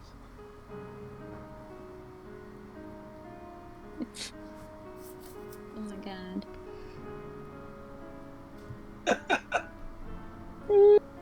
I think you need to go back to Cal Arts. Chris's face already looks a little. I did not go for music. I went for acting. Here we go. I can't play it anymore. Damn it. The interpretation is off a little. Slightly. Practice for a while. No. But don't She get too carried sucks. away. What do you mean? Don't get too carried away. Don't get too. What else am I supposed to do with my time here? It focuses me, Chris. So funny. Where is this other zombie? If you think I'm so bad, why don't you keep playing then, Chris? Yeah, right. Oh my Let's god. hear what you can do, Mr. Macho. By the time he gets done, it'll be morning. Yeah, right. Yeah, pretty much. I swear to God, I can do it. Just give me another chance. I know I can play it perfectly. Wait, one more time. Just one more time. All night. Just one more song. Come on. I can't stop. I know I can do it perfectly. Just Rebecca, give me another chance. back away from the piano. Back up. I can't. Let you go. don't understand. I'm obsessed. I know I did it perfectly when nobody was here. And then, of course, the minute you walk in, I can't play it. Look, I was Rebecca, look, perfect. I'll still like you if you don't play piano. Okay, just back away. But it's like I know how to play it. It's like I did better when the zombies were around me because I don't know. I felt more scared, so I could play it perfectly because I knew I didn't have any time. Hey, do you know Hey Jude? Can you play Hey Jude? Of course I can. Everybody knows that song. Anyhow. This is when we need an animator. Just animate your guys' little skit there. I mean, seriously, this is the pearls of the game. Hey, zombies. Oh Don't no. eat my brain 'Cause I need them. to help me Yeah. think. No, they should have played chopsticks together. At least a duet Oh, of that some would've sort, been don't you perfect. think? Yes. Heart and soul. You Yeah, should've done 'cause that would have been really good. Yeah. Heart and soul. The zombie I left fell in my love heart with and you. soul. Oh. Well, there's Hope. There's a puzzle in the in the prequel in Resident Evil Zero, in which Rebecca stars, and even during that game, her piano skills are so poor she has to actually rely on an escaped convict to play the piano for her. It is so bad. It is so. The reason why they even just did that was because she can't play the piano in this game. There's no reason why a convict who was basically being held for a year is able to play that piano perfectly like he did. It was so ridiculous. So delicately as well. Yes. Yeah. Look, everyone has their skills, and it's just you can do anything, but you can't do everything. It takes a lot of practice to be that good. Yeah, that's a good point. And a convict doesn't have that kind of time in their cell, so. Exactly. There's very few pianos in prisons. Well, I've been told, so yeah. When I was younger, when playing these games, I kept thinking, it seems like everybody in a Resident Evil game, there's always one person that knows how to play the piano. Is that normal? I think it's great. It's promoting music, so. It's not. You're right, Oracle. It's not one of the skills that you'd think necessarily would jump to the front in terms of skills you would need in a zombie apocalypse. Well, it worked for Jill because it was written into her character, as part of her backstory, that was one of her hobbies was playing piano. So. Oh, Jill's character too? Yeah, Jill knows how to play the Moonlight Sonata. Yep. And Jill plays it perfectly the first time because it's written into her character that she's good at playing piano. Yeah. And see, I want to be like Jill, so I was practicing, but I never practiced enough. Right. Oh, just one more. Two more. Joe, I hope Joe actually plays this game. Do you tend to play as Jill or Chris when you're playing, Joe? I usually I've played Chris a lot more than I have Jill, but I really enjoy playing Jill. The mechanics are cool. I like the her little that she's a lockpick expert. She's very fun to play. Her scenario is easier, actually. Your fans were asking in the chat if you have any favorite lines from Chris. Oh gosh, let me think about it. Would it be you screaming because of Plant 42? Yeah, that was a really memorable experience because Hope, I don't know if you know this. There's a big plant. Have we gotten to that yet in the game? We're nowhere near it yet. I could at some point I could try and see if I could transition, use some type of program to skip to that part instantly. Right. Yeah. There's this massive plant that picks Chris up and throws him around a room, and the animation was already done for that. So basically, I had to watch video playback of that sequence and try to match my screams to him being thrown around by this big plant. Wow. Yeah, I think I did see that, yes. Very Little Shop of Horrors. Little Shop of Horrors, Right, yeah, exactly. Feed me. Feed me, Seymour. Feed me, Seymour. All night long. Definitely have to set up a Joe Hope musical session, musical hour. No one's gonna watch. No. But we'll have fun. Yeah, exactly. We'll have a good time. Sing along with. Come on over Rebecca to the Jill Cafe where you get some free sandwiches. And here we have Chris and Rebecca live on stage with Barry Burton playing on the piano. Everybody, round of applause. Yeah. Barry's playing the piano all of a sudden now. Laying all night. Let's see if Rebecca's ready. Sounds like it. I'm not. Oh. Chris, I think I got it. Look, listen. And he's like, I could care less. And that's really great. Rebecca, playing piano's for girls. Oh, well, what do you think I am? I think I am a girl. What does that have to do with anything? I love the fact that this piano in this ancient mansion is still perfectly in tune. I know. You're right. Good point. Especially when the outbreak happened 2 months prior to this. Piano playing's for girls. I'm like, what a line. I'm sorry. I'm just like, what? I'm still processing that. Well, it ain't for zombies. It's something Richard would say. Piano playing's for girls. Oh my god. Yeah. Ouch. You're just jealous. Ow. Oh, I'm bleeding out. This is a George Trevor diary. Okay. Oh. From 1967. Okay, that's the year when the mansion was built. I don't think GT wants to read all of this again. I don't mind reading it. You want to read it? Come on, George. Okay. Come on. Go I'll for read it. Read it. Although I don't have to do it in character because nobody knows what he sounds like. Actually, no, he sounds like he sounds like a monotone English Cockney. Yes. 11 days have passed since arriving on this estate. How did I end up like this? A guy in a lab coat brought me a meager plate of food and said, "Sorry to put you through this, but it's for security reasons." That's when it hit me. It all makes sense now. There are only two people that know the secret of this mansion, Sir Spencer and myself. If they kill me, Sir Spencer will be the only person that knows the secret. But for what purpose? It doesn't matter now. It's too dangerous here. My family, I hope they're all right. I've decided to escape. Jessica, Lisa, I pray you are safe.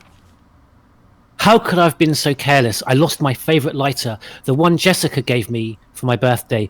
Now it's going to be that much harder to escape this dark place. November the 13th, the day when my fate was sealed. My aunt was hospitalised just 3 days before that. Jessica and Lisa said they were going to visit her. I wish I could be there with them. But wait, even as I'm writing, my memory is coming back to me more vividly. Just before I passed out, I remember the men in the lab coat said something like, "Most likely your family is already." I pray for their safety. Somehow I managed to get out of that room, but getting out of this mansion won't be as easy. I have to get past all those booby traps, tiger eyes, gold emblem. I have to try and remember for my own sake. So there you go. What really very done. good. Bravo. But what about Jessica and Lisa? Do you think they made it? Well, this is the thing. We'll I mean, I'll find out. I'm disengaging my nerd because there's various points during the game where I'm almost get to sort of mention various backstories, and because there are so many layers to this, and as fans we would have kind of read interviews and stories and guidebooks and comics and all sorts of kind of extended universe materials that come out. And yeah, that's what really resonated with me when I first played this game, was how tragic and basically how strikingly sad and depressing this story was of this architect that had designed this mansion and then had got trapped within it, and his daughter and wife are kidnapped and experimented on, and we'll meet his daughter Lisa Trevor soon. You're gonna see what happened to Lisa Trevor. Let's enjoy this short moment between Joe and Hope really quick. Okay. Were you all right in there? Yeah. I don't know, just the way you said it just sounds differently compared to everything else you said in the game, Joe. Were you all right there? Yeah. Yeah. I still haven't given up my grudge over you, Yeah. Girls are what? Yeah. We've got a question. Question for you from Bloody Eye. Jerry says, Hope, what has impressed you the most while watching this game?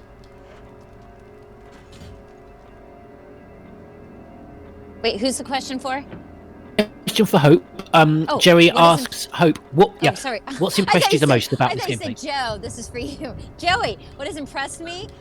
Just the level of just all the clues and details, because I've never played this game. I'm watching it for the first time, the whole game, and I'm absolutely blown away by the detail and the diary entries, and I'm just blown away by the production values. You should really hope. It'd be really interesting to see your take on the difference between the look of this game and the look of RE7. The most recent technology.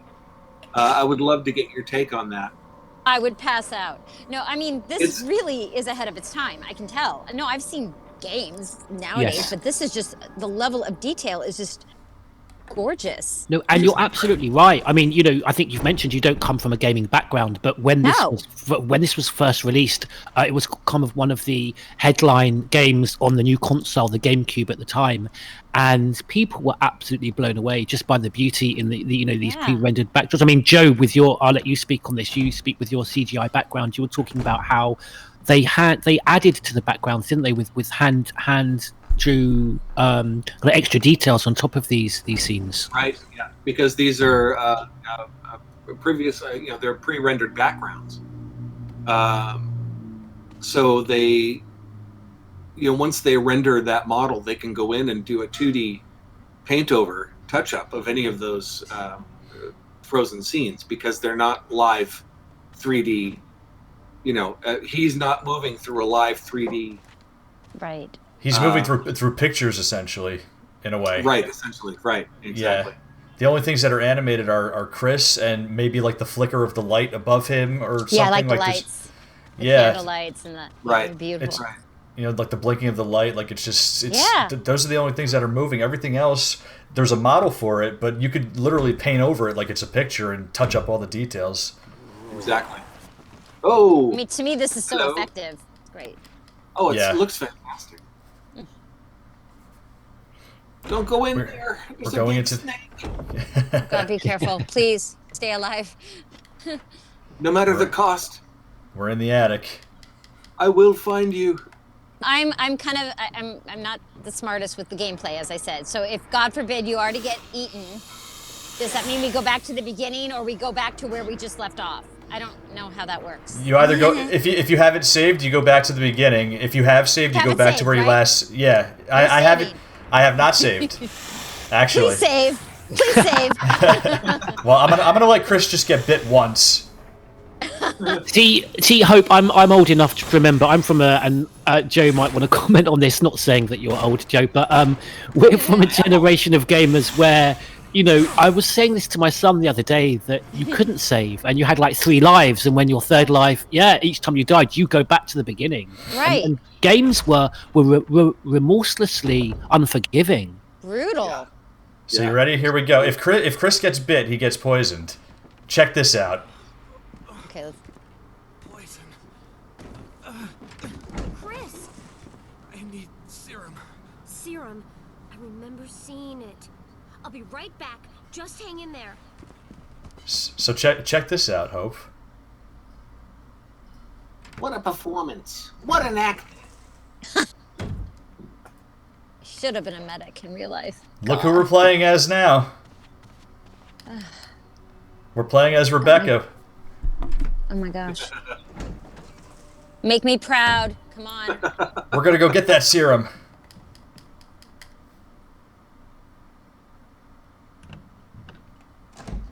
Now, I imagine for these scenes when Rebecca gets bitten by a zombie or is escaping, they would have asked you what would it have been at the end of your performance to kind of do these sort of these shoutings? Yeah. Oh hell yeah!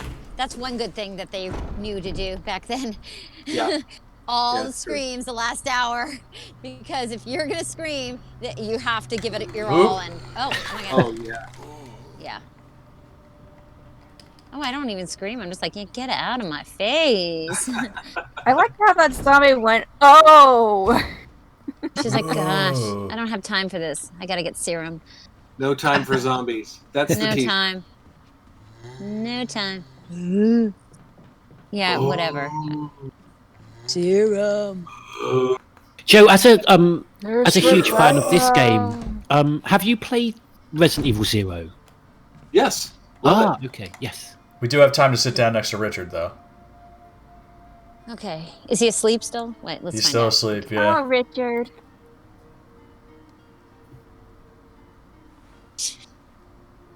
You should be laying there going. His mouth is kind of open. He looks dead to me. Okay, I know he's asleep, but he looks dead. She gets the bottle. It's actually a bottle of Pepto-Bismol that she brings back. Exactly. There you go. It solves Works everything. every time. Every It time. does. Perfect. It's a wonder. It's a Red Bull. Joe, if Joe, I'm sure if you write to Capcom and ask them, they'll take your name off the credits for Richard if you really want them to. Oh, there's 2 zombies. Oh no, no, Oh no. my God, just Why'd you point that way? Shoot his leg off. okay. No, Okay. it ain't Oh, happening. good. Careful. Good. Because you've not saved. I'm starting to feel like the stream, like the people that watch my streams. Artie, I'm getting Well- worried because you haven't saved. Well, GT, Yeah, there's please, a difference. please. There's a GT. There's a save. difference between me and you. Savings for a win. Ouch. GT has probably the most experience out of a lot of our little group here with not saving and meeting the consequences of not saving. Yes. We've experienced it quite a bit. The chat could attest to this. I did discover that it's one thing being good at these games when you play them and you haven't got an audience, and then suddenly you know that there are people all around the world watching you, and it becomes a very different matter. Exactly. Like, what? I have to play good now? Yeah. That's why I'm afraid of doing it. Nah. How does she know where she is? There's no GPS. She has no cell phone. I'm so confused. She has a All of the paper lights- map in her pocket. I shouldn't have mentioned that, Hope, because people in the chat now are referencing some of the famous moments of me dying. And Cutscene, just if I can just very quickly say, Celtic Yes. Claire, I still have nightmares about that. Oh, I'm sorry. Easy. Oh. Head's killing me. You should be fine, because I gave you a shot of serum. So stop Again, complaining. Don't do anything. That you wouldn't do? I'll try to. Stop being a jerk. Yeah, you do. Let's go back to the piano. Oh, thank God I made it in time.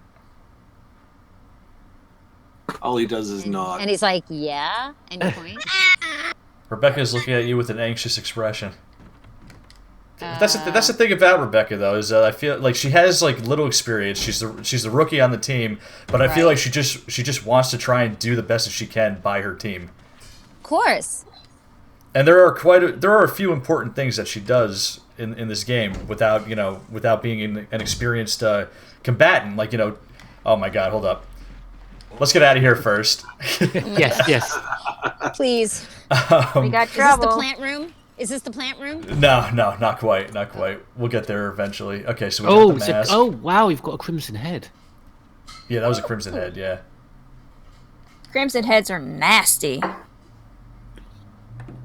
So, Hope and Joe, we have another question from Bloody Eye. This time asks, Hope and Joe, it's Halloween. What is your favourite horror film? Oh my gosh. Blair Witch. Really? I love that movie. Scared me so bad. I'm gonna say the Babadook and the Blair Witch. Right. Oh, Right. and Night of the Living Dead. Can I say 3? Night of the Living Dead, Babadook, and Blair Witch. They're amazing films. I'm Well, interested what you think about this, Hope. We'll get on to Joe's answer. If I can just quickly ask Hope. Thanks, Joe, because I'm a huge fan of Blair Witch, and I know that obviously the ending gets a hard time, but you just loved it from start to finish, did you? Oh my gosh. I was Joe so looking at scared. Joe. I couldn't wait for the film to come out. I saw it in a packed theater. We all screamed and jumped together. It was like that whole cathartic experience of actually going to a movie theater and seeing, yeah. Okay, Joe, what about you? Well, I'm going to name 2 because one of the things that I love is comedy horror. So I like funny horror films like Yes. Zombieland. But Yes. I think my favorite funny one is Shaun of the Dead. Oh, Oh, Shaun yeah. of the Dead is so good. Oh, Sweet. Anything with Simon Pegg in it. And I Nick love Frost. Simon Pegg. Yeah. yeah, fantastic. I'm very excited for the new series that Nick Frost has out about the ghost hunters. Ooh. It just came out today. I can't wait to Oh, watch it. wow. Oh, I gotta. Thank you. Oh, I gotta check that out. Yeah. Thanks for letting us know. Yeah, it's hard to. What? Oh no, I was going to say for scary stuff, I have to go back to when I was about I was 10 or 11, and I went to see The Exorcist, Oh my gosh. and it was so scary that I actually had to leave the theater, and it messed me up for a few days. Yeah, I agree. I was so afraid of the devil, quote Oh unquote. my word, yeah. You know, that because I was raised Catholic, you know, so the devil was a real thing to me when I was a kid. And but I remember leaving the theater because I was too scared to watch the rest of the film for the Wow. original. It's frightening. You're right. What about the Omen, the original Omen? Was Oh that no, anyone I think I was so maybe 9 or 10 when I first watched the first, and there's not a lot of gore in that, but they're just so sinister, aren't they? Yeah. Frightening. The thing, it's, Frightening. you know, the 1970s horror movies, I think. Ooh. They did something right back then. Yeah. Nailed it. You're right. Great. And Joe, do you think that was because of the lack of CGI? I think it was. Yeah, I really do. I think we're so spoiled now with you know, these the incredible CG effects and CG characters and all that stuff. It lost some of the personality. It lost some of the human connection. you feel taken out of the movies by all of the effects and all that stuff. Yeah. Well, also, like, going back to, like, Blair Witch, like, you don't see everything. You're seeing their look. You're not seeing really what they're seeing. So it's like your imagination is going nuts. Going, oh my gosh, that's what's happening. So our own imaginations can be more scary than what we're seeing visually. Absolutely. And, you know, you think about it, people used to read books. You know, people read Dracula and Frankenstein, and they were horrified because their imaginations took them on that trip. True. Absolutely. Sad to say it today, but maybe we don't have that anymore, and I think that's a huge thing to lose. It is. I agree. I think the first horror film I ever saw, I was about 4 when The Evil Dead came out, and I had a babysitter. And she put it on. She like VHS it was like my dad had just got a VHS recorder, and she, you know, they were pirated in those days, and she had The Evil Dead on cassette, and she put it on. And I mean, my parents, she never babysat again. You know? When I told my parents what she'd let me see, I mean, I was literally 4 years old, and that still lives with me today. The nightmares I had for years afterwards. God. And let's not forget the original Alien and Alien 2. I mean, those were some intense too. Incredible. Intense. Well, we were very lucky. The team here, with Joe, we interviewed William Hope, who was Lieutenant Gorman in the Aliens film, and he'd also recently voiced a character in a remake of Resident Evil 3. And what we were saying before, we were discussing this about how, you know, you were talking about how you don't see too much on the screen with Blair Witch, and, you know, as you're probably alluding to there, Alien as well. We were talking about how there are very few shots of the alien in that first film, particularly. I think one of my favorite horror films is The Thing. Oh my gosh, The Thing, and the music, the John Carpenter music is so good. And Kurt Russell is just so epic in that as well. Like he's just so great. Like just like perfect. I don't know. I love how like heroic he is. How he tries to he slowly like figures things out, and just like the way that those scenes are constructed. It's so great. Like cut everybody, test their blood, see who's the creature or whatever. Right. It's such a tense scene. Yeah, great film. Isolation. Yeah. But what you were saying, Hope, about the music as well in that film, I'm with you on that, because theme. Yeah. Oh wow. Music plays a huge part. Just like the Exorcist music. I mean, there's certain iconic, you just can't get it out of your head. Jaws. Oh, absolutely. Oh, totally. The music is paired. Completely paired. You'll never hear a bass viol again the same way without hearing bottom. Yeah. It's like 3 notes too. That you know, and it's so iconic. But again, I don't know. I imagine without the use of CGI, that they look. You know, you're looking all the tools that you have at your disposal to heighten the atmosphere, and without CGI, you know, the music maybe plays an even more important role, and Yeah. Absolutely. Music equals atmosphere. Okay, what's going on here now? Like we're so Doing a busy puzzle. This is talking another about one of those what the puzzles. hell's I going mean, I'm sure you've noticed, Hope, that this isn't one of those kind of Call of Duty style games, and this is kind of a debate that we have in the community, where as some of the later releases in the Resident Evil series did take on a lot more of a combat orientated focus and dropped these puzzles for kind of more fast paced action and more Yeah, gun that's when they battles. lost me. That's when they lost me. The puzzles Yeah, became I simpler. love this. This is cool. I love those. The insects. Beautiful.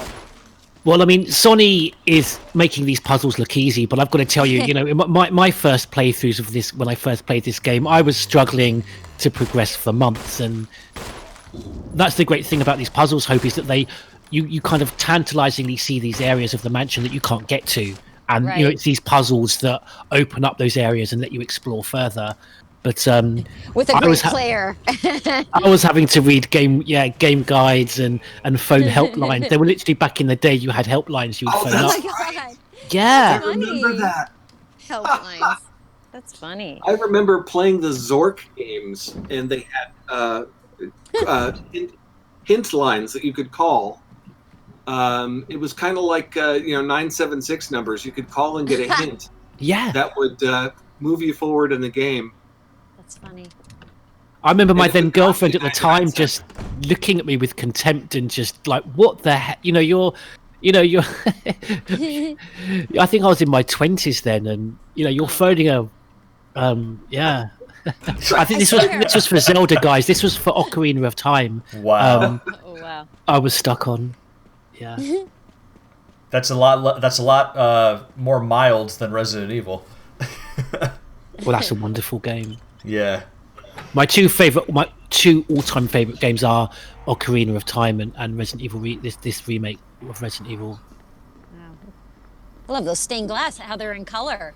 Very cool. That was a puzzle, The actually. only color. Yeah, you had to. They were different colors, but you hit the glowing switches beneath them to have them change color. It was a puzzle, Beautiful. actually. Yeah. Beautiful. Thanks. Thanks for doing that. Oh yeah, absolutely. Anytime. Turn the light on anytime. All right, had enough of you. Really, 2 of you? No headshot either on that, but a shotgun. There we go. Wow. Finally going out the back door of the mansion. And stay out. Stay out. Boom. Like that. Oh, I still got the bite on me. No. Oh. Yes, the chimpanzee dogs, when they get shot, they scream like monkeys. I don't know why that is. Well, in the live action original, intro to the original game, they sounded like velociraptors when they were chasing them in the beginning. They really? Through the woods. It was weird. They sound like dinosaur screeches and stuff.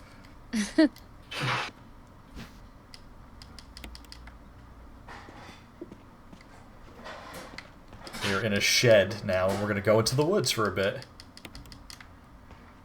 Let's see. Okay. Let's get this healing item.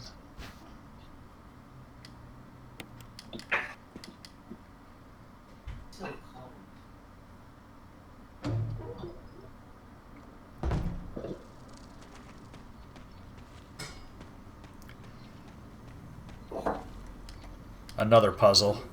Ooh. It stayed.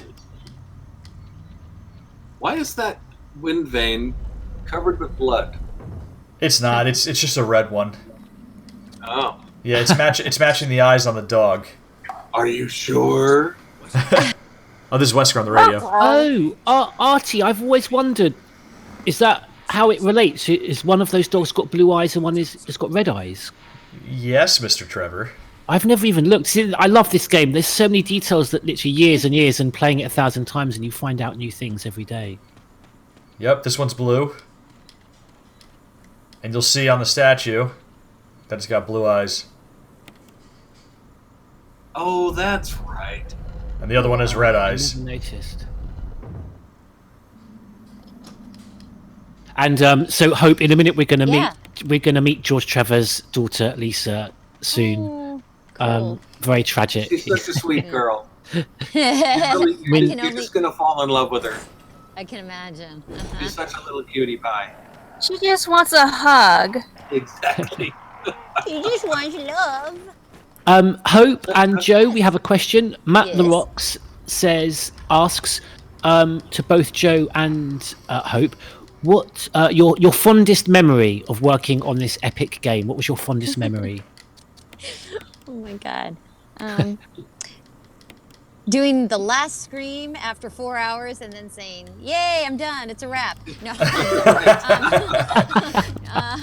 I mean, again, you have to imagine 4 hours in in like a closet by yourself, no windows, listening. It was intense. I was sweating.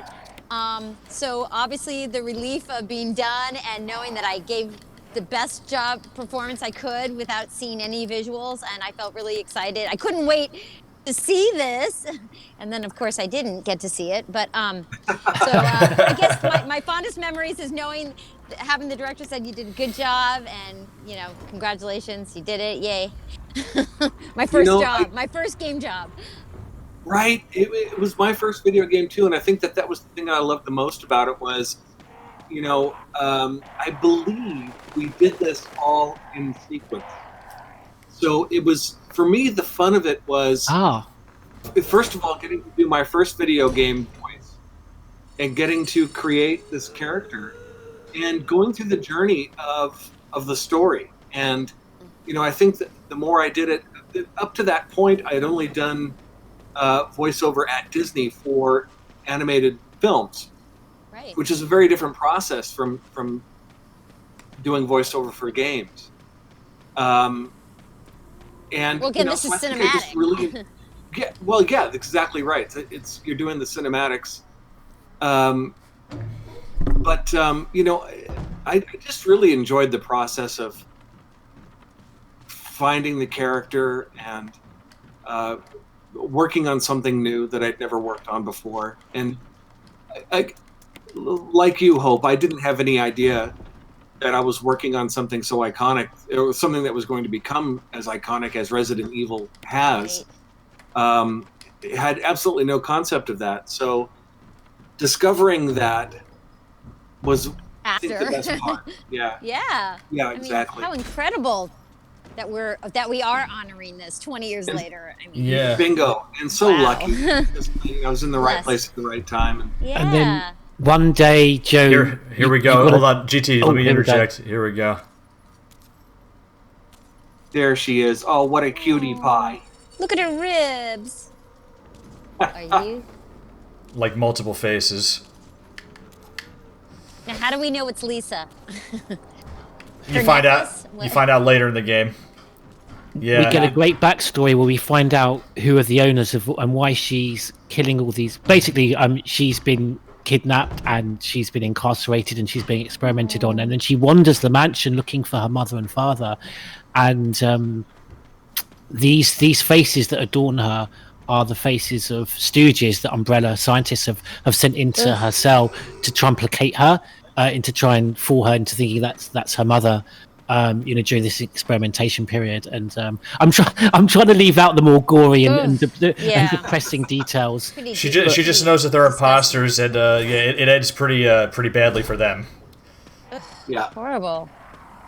But these aren't just sort of kind of mindlessly designed monsters. A lot of things. I'd say they have backstories and very tragic ones, and yeah. And all that Lisa wants is to find where her mom is. She doesn't care about her dad, just her mom. Poor thing. She just wants a hug. She just wants to be loved. Who doesn't? Exactly. Oh my gosh. Years of being tortured, experimented on, abused, and being alone. It's upwards to 29 years, I think. Or no, is it 29 years or 31 years? 31 years, actually. Oh my gosh. 31 years, yeah. Really bad. Come in, Stars Alpha Team. Come in. Does anybody hear me? This is Chris. Bravo team, it doesn't matter. Respond. I repeat, this is... Brad, this is Chris. Brad? Damn. Chris? See, cell phone reception never worked back then. No, of course. It's always at that moment when you need it the most. Oh, absolutely. Can you hear me now? Gosh, I mean, it's like ridiculous. It still has not been improved. Towers. It's a good point. It's true. 5G is not going to fix it. No. Chaotic Claire says that, I mean, she, and as many fans in the chat have said, they can't believe that you guys had to deliver these lines and give these performances without the aid and without the help of being able to see, to see the pictures, and that you were, voicing this all kind of blindly, really. Yeah. Yeah, and it really was, the person who shaped the performance was Carol Rougier. She was the casting person. And thank God for her. In-booth director for the game. She was the one who sat there with the guys from Capcom and kind of interpreted what they wanted. And, I was in the booth and Carol was in the studio with the guys from Capcom. And they had a translator, and so the directors would listen to what I did. They would say something in Japanese to the translator, who would say it to Carol. Yes. And then Carol would tell me what they wanted me to do. Yeah. So that's true. We've got to get Carol on the show. Yeah, you do. Joe, wasn't it called? I feel like my contract back then, it was you got a not a video game. What was it? A CD-ROM? Right. I think they called them CD-ROM. CD-ROMs, that's right. They did. Yep. Oh, you booked a CD-ROM. I did? Booked a CD-ROM, wow. My kid is like, I told my kid that, and he's like, what? Mom, you're old. I'm like, what's a CD? Bingo. CD, who?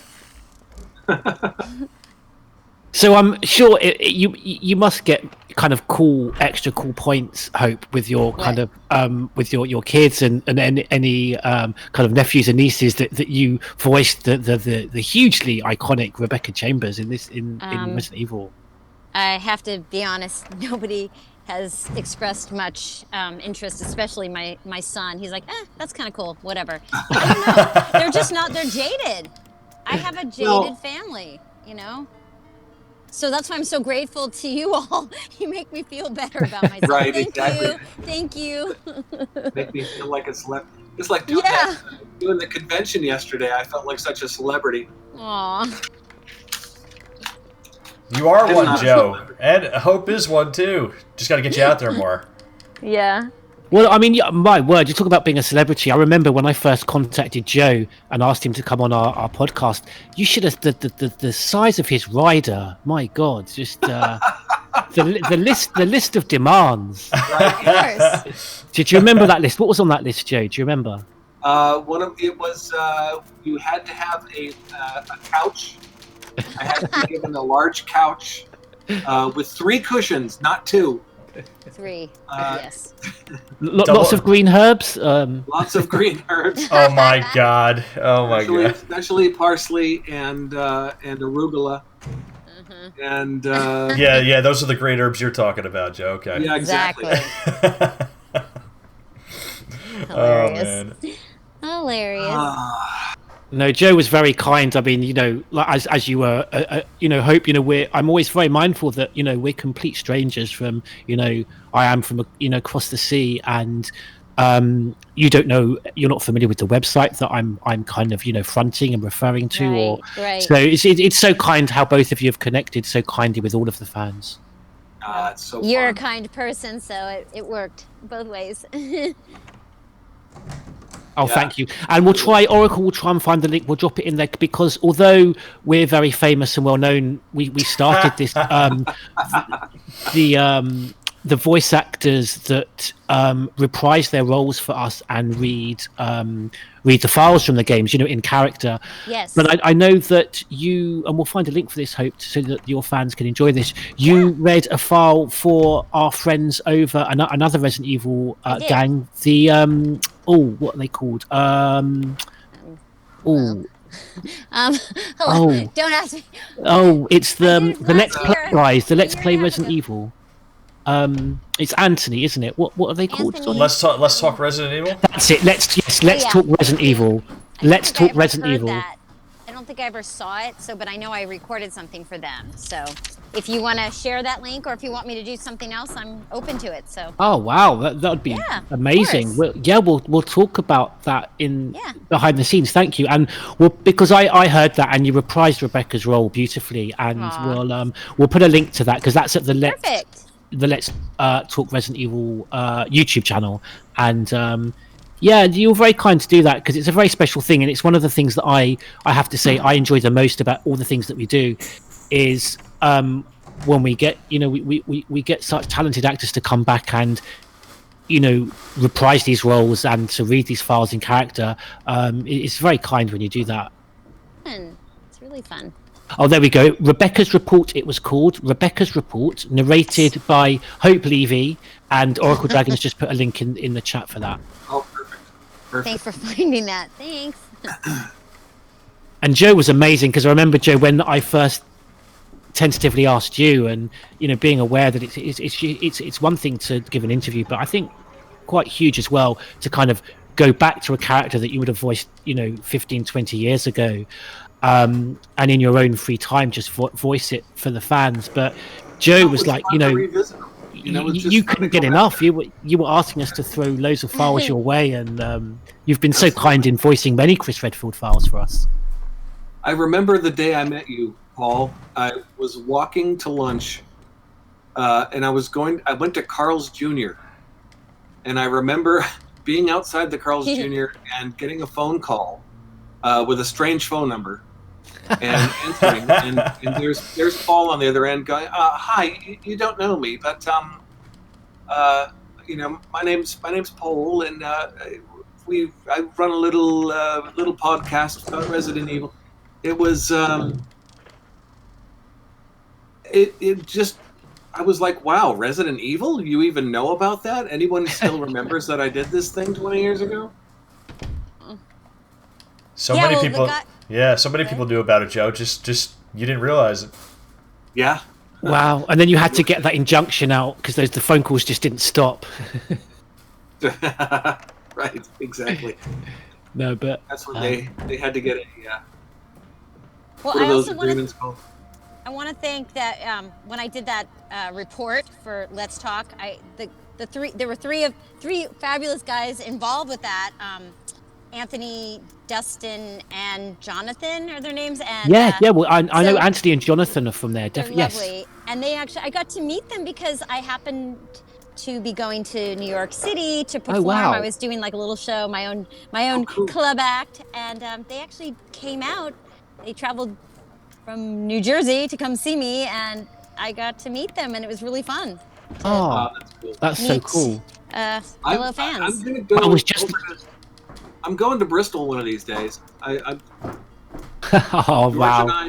George and I are going to have a beer together. Yeah, we're gonna both cosplay as Chris, and go out drinking together.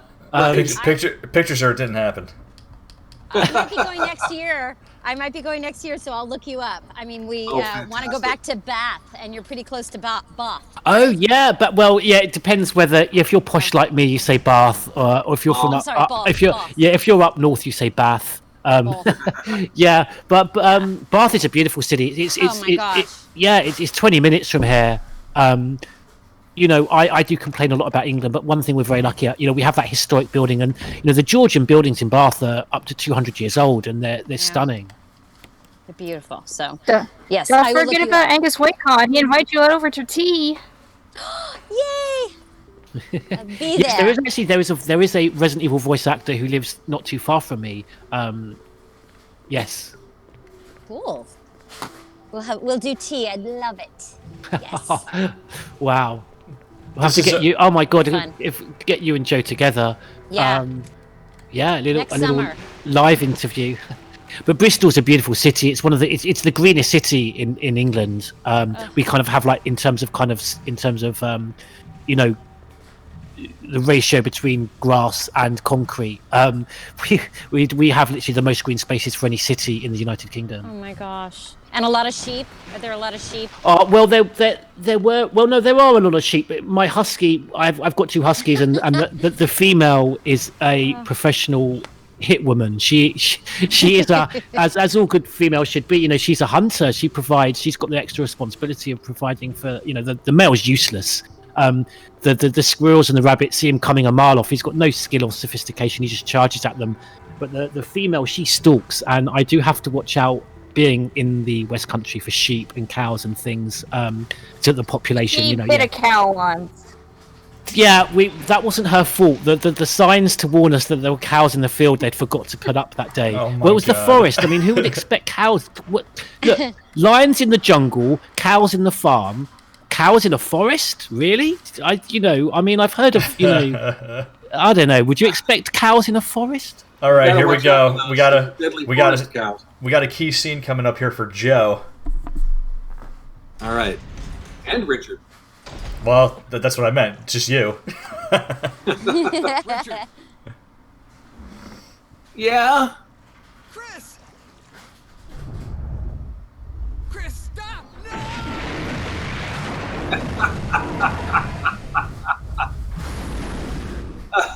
Richard. You always laugh at Richard, Joe. Why do you hate Richard so much? If you would laugh watching him die. Because he's whiny. Ow, I just got eaten by a shark. No. I got eaten by Jaws. On the podcast, you said that Whoa. that Richard was just Chris with a hernia. Right, exactly. How you so delicately put it on the podcast. So this is the Aqua Ring. We're in the Aqua Ring right now, and we have the Neptune. That's what they classified the shark that Umbrella was experimenting on, and it's 2 babies.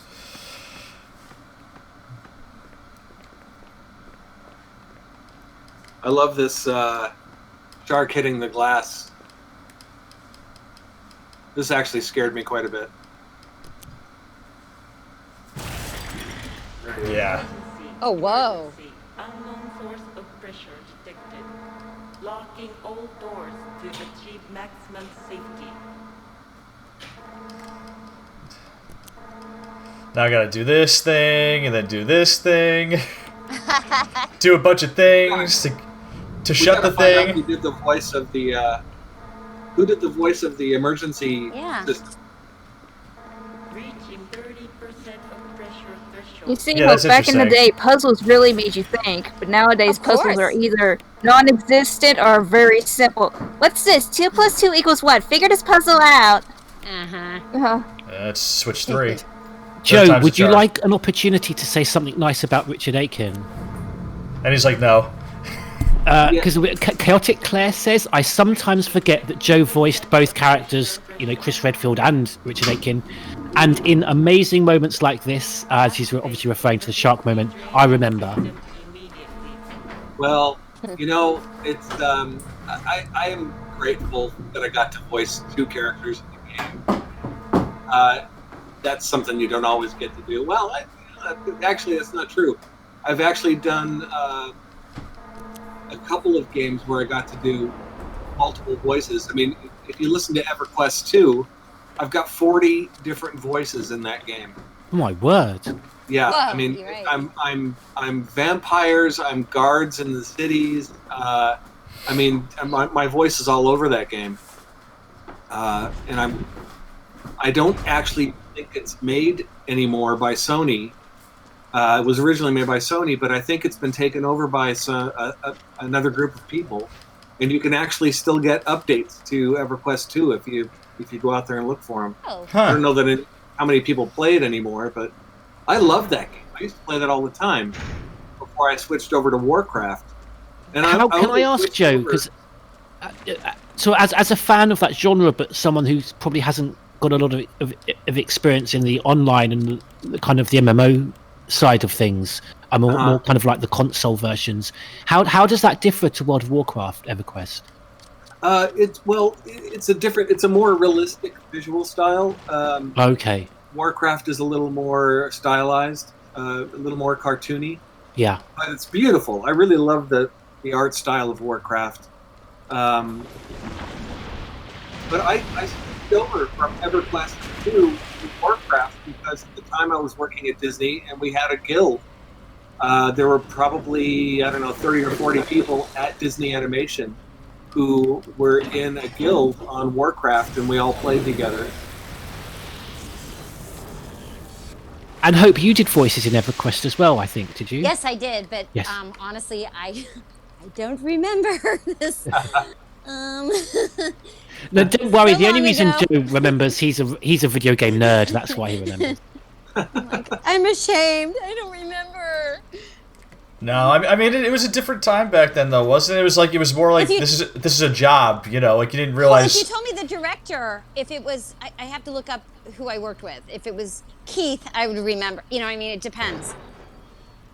I gotta look it up. Gotcha. In fact, I'll do that right now while you're game playing.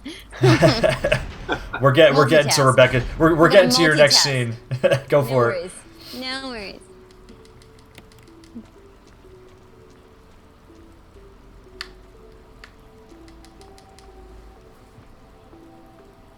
Do you know, it's surreal. It's a shame. I just suddenly realised I'm sitting here. It's a Halloween evening here in England, and you know my door hasn't gone once. You know, with trick or treaters, it's. Well, it's banned here. Yeah. It's happening there. No, I'm saying it's not. No, it's not at all. My doorbell hasn't gone once. That's what, yeah. You know, we don't plan on answering our door tonight. Yeah, I mean, if anybody has the guts to even ring the doorbell, like, you know, it's just no. Yeah. It's just not the right time, and you know, it's not that big of a deal, really. So many people are complaining about the fact that they have to miss a little. Well, we've holiday. Just get real, you know. Yeah. Today, Joe and Hope, they announced in England during this stream. Yeah. In fact, a few hours ago, we announced that we're now on a 4-week lockdown in England. This is our second lockdown now. Wow. Gosh, I'm sorry. Says Boris really Johnson says the country must act to prevent a medical and moral disaster for the NHS. Of course. Thank you. Everybody has to be responsible and stop doing crazy things. Yes, you do. We'll put a link. Oracle, you've been so kind to put links to other people. It's not. I'm sure it won't be self-promotion. If we'll put a link to Hope and Joe. The Oracle Dragon put together her own public service announcement asking the Resident Evil community all to be responsible and to wear masks. Yay, thank you. Yes, that's right. I endorse that. Please wear masks. Please wash your hands as much as you can. But the mask wearing, it really works. And keep it clean. Keep the mask clean. Yeah. And I did want to mask. say thank you so much for supporting that. Because she kept it a little secret. I didn't know, and I knew something was going on, and because Oracle had asked me to voice a couple of lines, but when I saw just how many voice actors, how many of you guys just supported that video, it really did warm my heart. I met Oracle online 10 years ago when we started the website, and she's an amazing exactly person. How he met me. She's put up with me for 10 years, and she's one of the kindest people I've ever met. And that was a fantastic video, Oracle, that you put together. And Hope and Joe, thank you so much for helping out with that. Well, please send me the video. I actually didn't see the video, but I already endorse it. If it has to do with wearing a mask and keeping safe and protecting other people around you as well as yourself, I highly endorse it. So thank you. Absolutely. I'll be sending you quite a lot of links on Discord once we're done. Thank you. And I did share it in the Twitch stream chat, so if anybody wants to watch it, it's there. I will warn, it's pretty long. That's okay. Yeah, something to watch later. Joe, I looked up EverQuest too, and it was Jamie Mortellero. You know Jamie, right? I was like, oh my gosh, Jamie. My gosh. Professional name James, but it's Jamie. So that was cool. It was a That lot was of a long voice time. directing. I don't remember anything about those sessions. I don't either.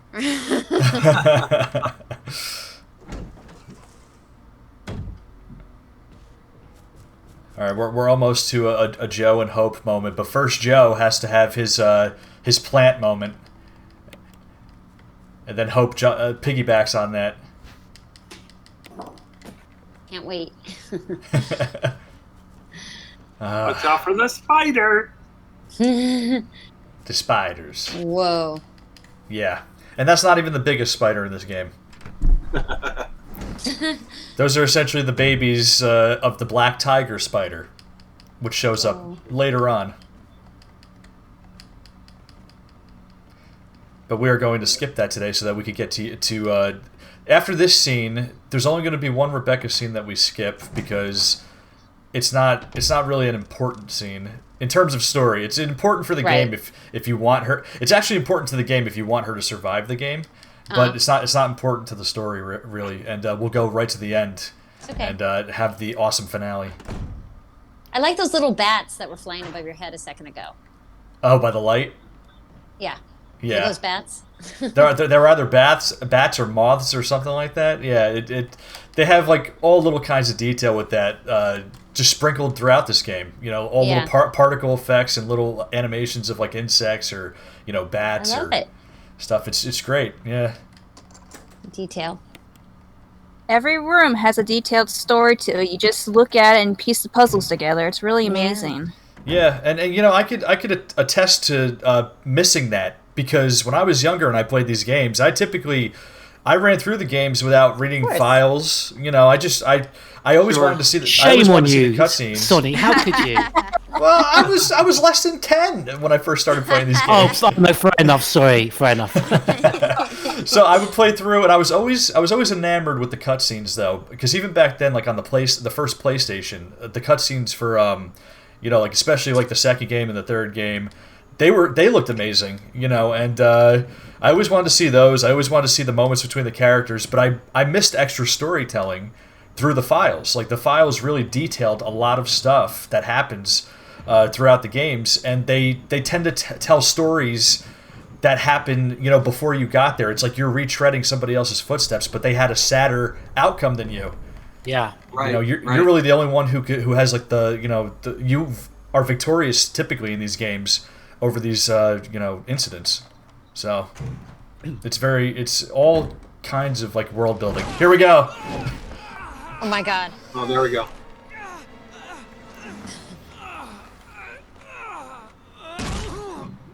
Kind of like a calamari.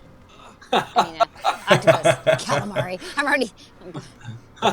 It looks like I just octopus. love the noise you make when you get dropped on the floor. That grunt is perfect. Hope saw the plant. Painful. She's like, dinner, calamari.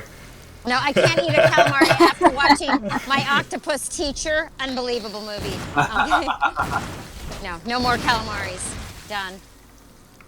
He's got knocked off the balcony. Ouch. He's still feeling okay. It's interesting you say that because the Oracle Dragon here, she lives with, well, not a menagerie. I don't know what the correct word is for. Is it a gaggle of chickens? I don't know, but Oracle lives with a whole gang of chickens. One of them she calls Nugget, which I think is a bit cruel. No, only if it had a Mick in front of it. Oh, trust me, my little chicken flock is called the Chicken Nuggets. Cute. That's funny. And they featured in your PSA, didn't they? Your public service video. They are. Yes, they did. I want to see your public service. I can't wait. I have to reload. All right, I've definitely got to be hurt now. Yeah. Oh. There we go. Come on, one more time. At least you're not doing a knife run. I knew it was one more shot, and I had to reload the last time. The sound direction is so good. The sound effects. Listen. Oh my gosh. Yeah, they have amazing sound design and is amazing. And It is a compositing. beautiful game. The Foley. Yeah. Wow. They always did. They always had a good team on, like a good sound team, because even the older games, it's like just very atmospheric, like just adds to everything. Okay, here we go. Another Rebecca scene.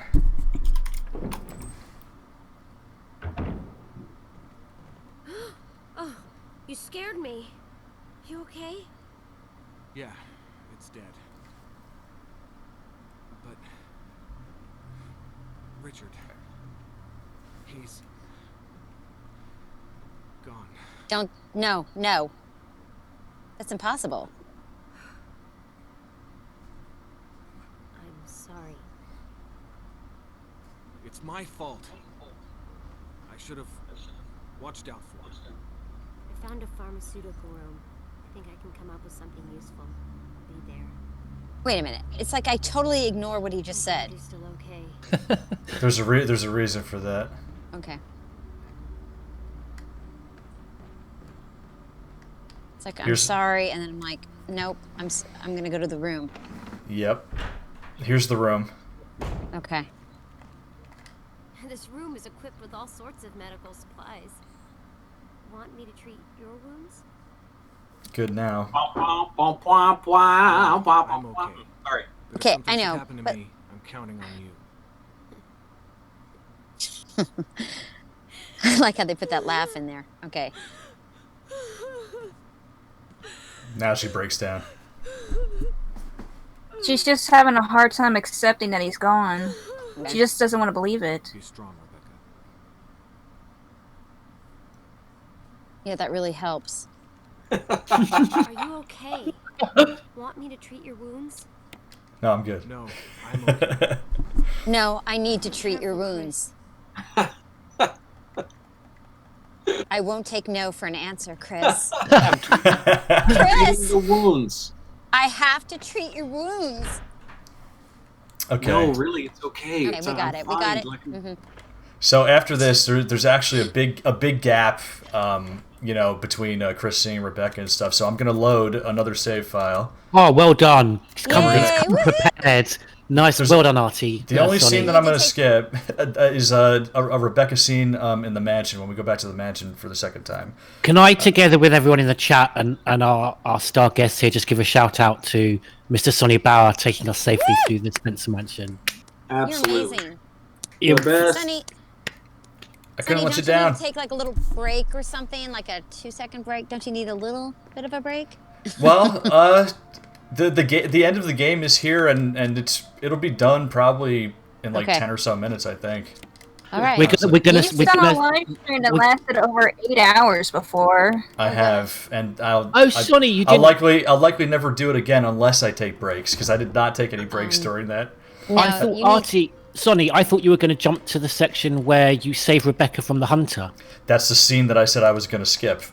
Because it's not important. It's not all that important to like the overall story. It's more important to like But Chris is the hero. Well, I mean, Rebecca does more important stuff than that here, honestly. Well, thank you. Yeah. Ooh. Chris! Rebecca! I saw you in the inner garden. I finally caught up. Well, I'm glad you're okay. No more falling. Okay. Just stay with me, kid. What's my plan, sir? Chin up, soldier. Stay with me, kid.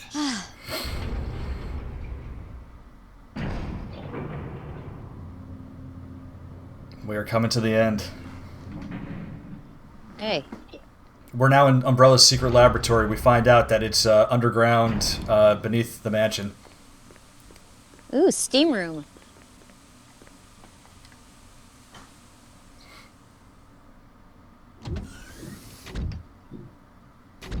Cool. Wesker. So you've come. Chris, you make me proud. But of course you are one of my men. Thanks.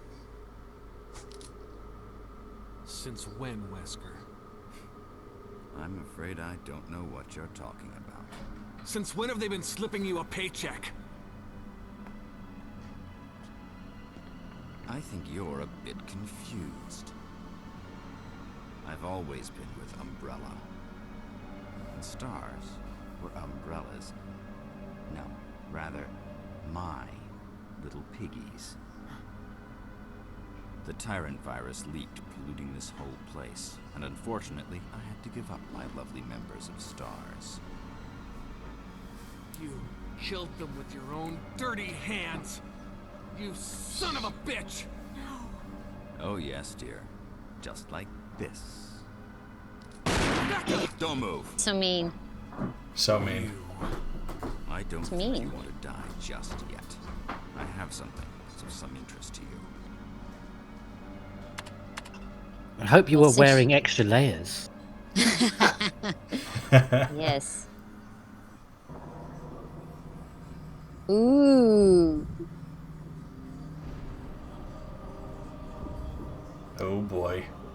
Very Two The hearts. Shape of Water, the movie. I actually have not seen that yet, Stell. I have to see that.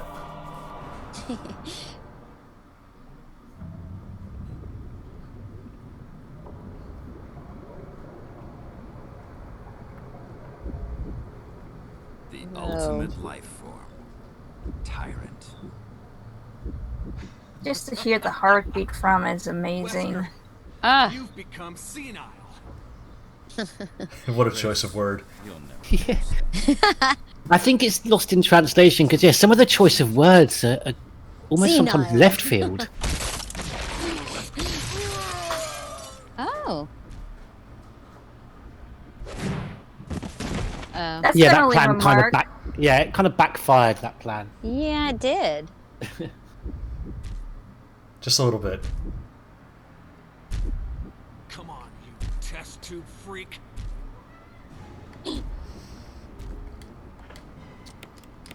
Excuse me, Rebecca, I'm gonna walk over top of you. Don't mind me. Don't mind the blood. Yeah. Don't mind the tyrant landing on top of you.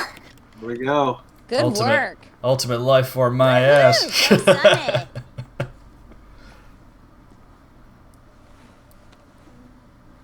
Ah, you can tell she moved. Yeah. There we are. Chris. It's a good thing you were wearing your bulletproof vest. You're There's right. nothing left for us to do here. Let's get moving. Okay. I like how she played dead after being shot. She's like, okay, I just got shot. I'm gonna just lay here and play dead. It's either that or the force of it knocked her out, you know. She's exhausted and Yeah. True. it was intense. She had a nice little nap. Now I'm Exactly. rejuvenated and ready for action. So aside from Yeah, you know that's your- curing poison and Playing being piano. great playing piano, being great with chemicals and stuff like that, there's one more very, very key part of what makes You know how Rebecca to- amazing in this game. Cool. And we're coming up on it right now. I know how to play dead. That's true too. You know how to get shot and not get hurt. What is it? Exactly. I found a file in the lab. Apparently, there's still a lot of tyrant virus here. We should blow this whole place up. Right. The show must go on. I'll leave that up to you, Rebecca. I'm on it. I'll start the self-destruct system I found a little while ago. It's not like we're out of this yet. I'll see you on the outside. Outside. Copy that. Roger. I don't know where I'm going. Loud and clear, sir. Aye, aye, Love it. Captain. I can't hear you. So this is you too, Hope, actually. What? Oh, I didn't know that. Is that my Yeah, voice? that's your voice. You're the Wait a self-destruct minute, hold on a sequence. second. They lowered it.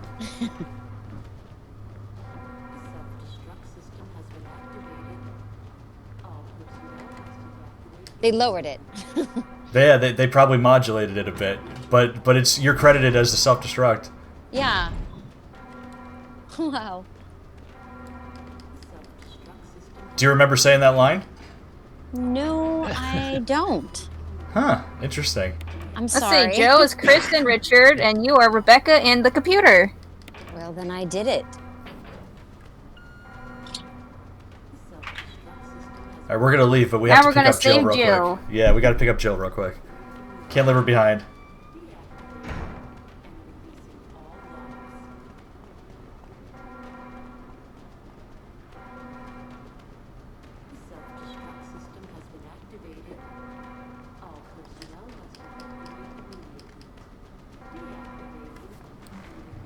Deactivated. Jill? Chris! You're okay. Let's blow this popsicle stand. It's Wesker. He... I know. But first, let's get out of here. Been there, done that. Exactly. Old Pretty news. much. Where have you been, Jill? Oh, yeah, you've been stuck in a prison. Okay. Yeah. Understood. Understood. Exactly. You're doing your best, kid. You're doing your best. So, Jill, can you kind of give Rebecca some piano lessons after this? Yeah. I'm a little rusty. I admit it. Let's get going. How do you know where you're going, Jill? Well, she had to get here somehow. Exactly. Jerry's pointing out Jill is so blue. That's a mod. Is it? Yeah, it corrects Jill's outfit color because if you notice in the opening movie, her outfit is pretty blue, but in game for some reason they have like this weirdish green gray tint to it. I don't know why, but yeah, this mod corrected the blue to it to match the opening and ending cutscenes and stuff. Okay, let's see what we got here. Yeah, this'll work.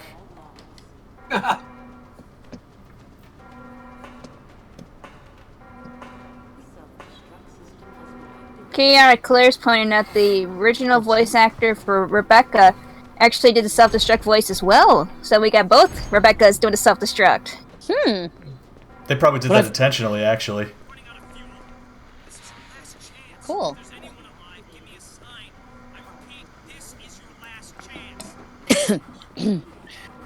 We're coming towards the end of the game, Hope and Joe, and on behalf of the whole team and everyone in the chat and the guys here will want to say something as well. Thank you so much. You've given up over 2.5 hours of your free time this Halloween. You've made it for me, and I'm sure all your fans, a very, very special Halloween to celebrate it with two icons of Resident Evil. Thank you. Thank you. This was a lot of fun. Brad's up in the helicopter.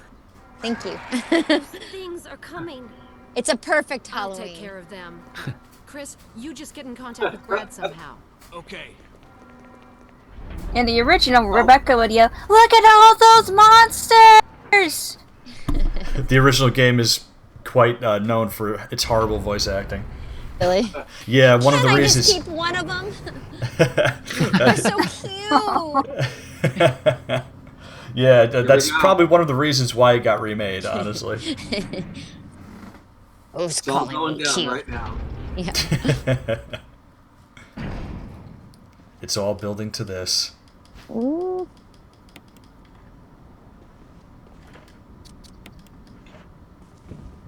Open up that case.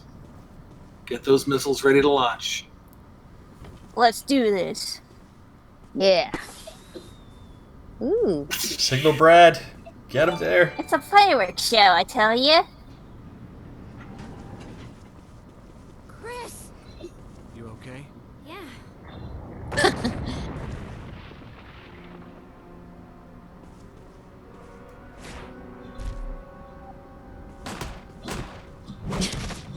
Oh boy. Oof. Rebecca, reload! No. Throw it at him! Throw it at him! Nicely done. We've got in the chat here, Arles487 says sorry for coming in late, but he just wanted to say thank you so much to Hope and Joe. Oh, you're welcome. Thank you. And Joe, you may remember, if I'm right to think, that Arles487 was the very lucky winner of our competition when you signed a copy of Resident Evil and sent it over to Arles. Cool. And Nelly, thank you so much. Nelly has just gifted Arles a sub to the channel. Thank you, Nelly. Fantastic. Thanks, Nelly.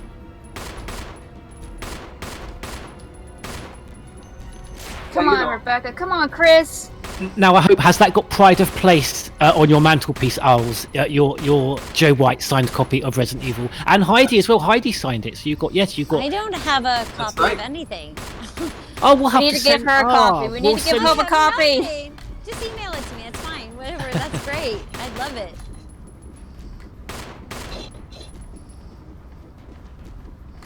gosh, Shoot him he in the just butt. won't die. If you ever make it to Bath, I'll take you to a video game shop and I'll buy you a copy of No. Resident Evil Remake. You're so sweet. I'm coming to Bristol. Oh, that was bizarre. Oh, I wow. have to. My son loves the UK, so Okay. we have family in London, so we'll be there. Oh, wow. Hopefully next summer. Well, I'll get 2 copies if you There it don't mind is. signing one for me, and No, I'll tell of your son course. just how super cool you are. And Definitely sign. Kaboom. Chris, Rebecca, we did it! Hurrah! Drinks on me! Yeah! Rebecca, you're not 21 yet. Please. Right. After what I've been through, I deserve a little nightcap or something. Damn. Brad said, Definitely. Rebecca, you're not old enough to drink. Oh, yeah. wait, Chris, did You're you on take duty it? still, Wait, Chris, did you Rebecca. remember to bring those green herbs out the mansion, or did they all go up in flames? Right. Can you roll those up and Oh no. Exactly. Perfect. here we have it. Wait a minute. Whose guy is he? Jill's. Oh, fine. And Oh, Rebecca's dear. passed Do you have a out. brother? Rebecca's a little too young. Does he have a brother? Chris! That's great. Chris! Please! And scene. Yay! And that was it. Woohoo! Oh, Oh my god. fantastic! You guys were amazing. You guys were amazing this evening. You guys were amazing in the game. Well, Well, it's already. absolutely. Sonny Yeah. knows how to play. I made Yes, Joe look well good. done, Sonny. I made Joe look good, Yeah. but Hope's character was pretty much on autopilot except for that one section. So yeah. No, I appreciate it. This has been a blast. This was a real Yeah. pleasure. Thanks so much for agreeing to do it, Hope. Joe, as always, thank you. Yeah. So nice to meet you, Hope. Yeah, And nice to meet you guys. Yeah. I hope we get to do more of this in the future. Yeah. Sounds good. Get the whole Stars team on here. Absolutely. Yay! That would be insane, actually. That would. Oof. I don't know if if we're able to even get a hold of Ed or Peter. They're hard to get in touch with, but Heidi, we could get in touch with to do something. Cool. Well, stay tuned. It's a long way off, but we were thinking maybe next year of having some kind of Resident Evil marathon where we start with 0, we work our way through all the games right up to Resident Evil 8. And during the games, we might would hope to invite some of your favourite actors that star in those games to come on while we're streaming those. So, Cool. no, stay tuned, guys.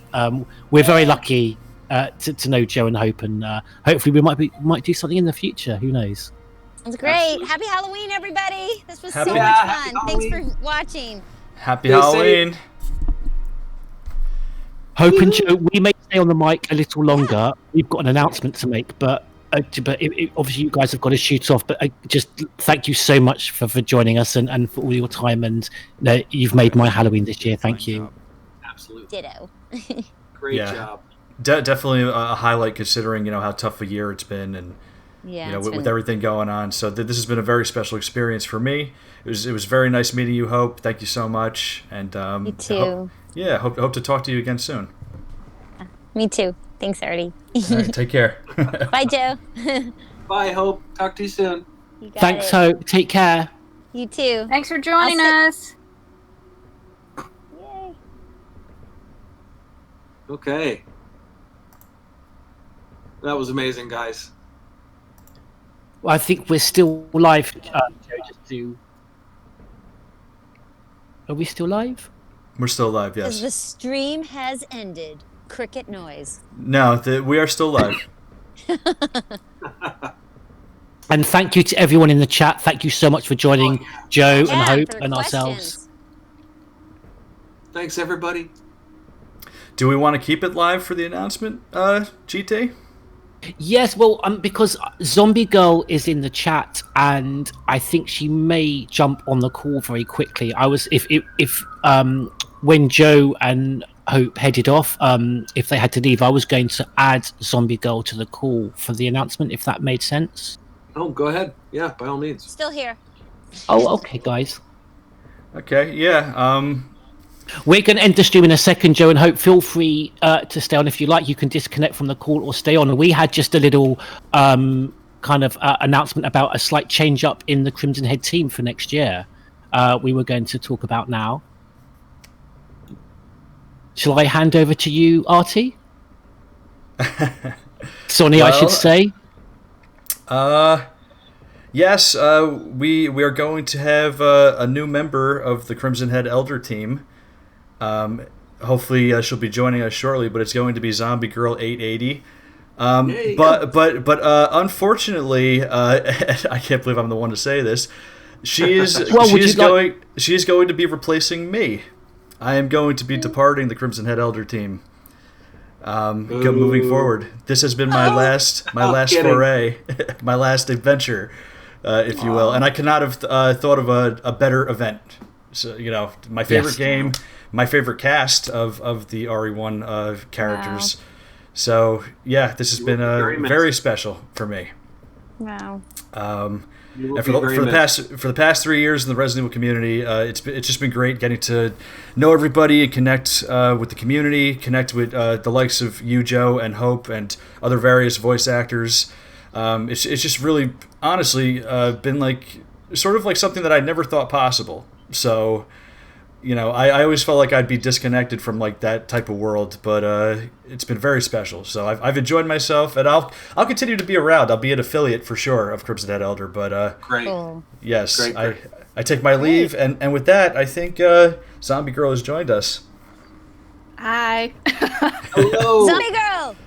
I would have been here 5 minutes sooner, but my boyfriend Kendall, we're trying to set up for the kids outside, and he's like, "Can you give me this? Can you give me that?" And I was like running around the house. I'm like, "Ah!"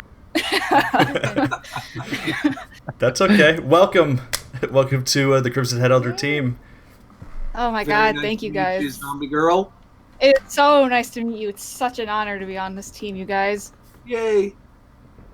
I'm very excited, and happy Halloween to everybody. Yay! Yeah, happy Halloween to you too. So I take it. I was the primary streamer for the team.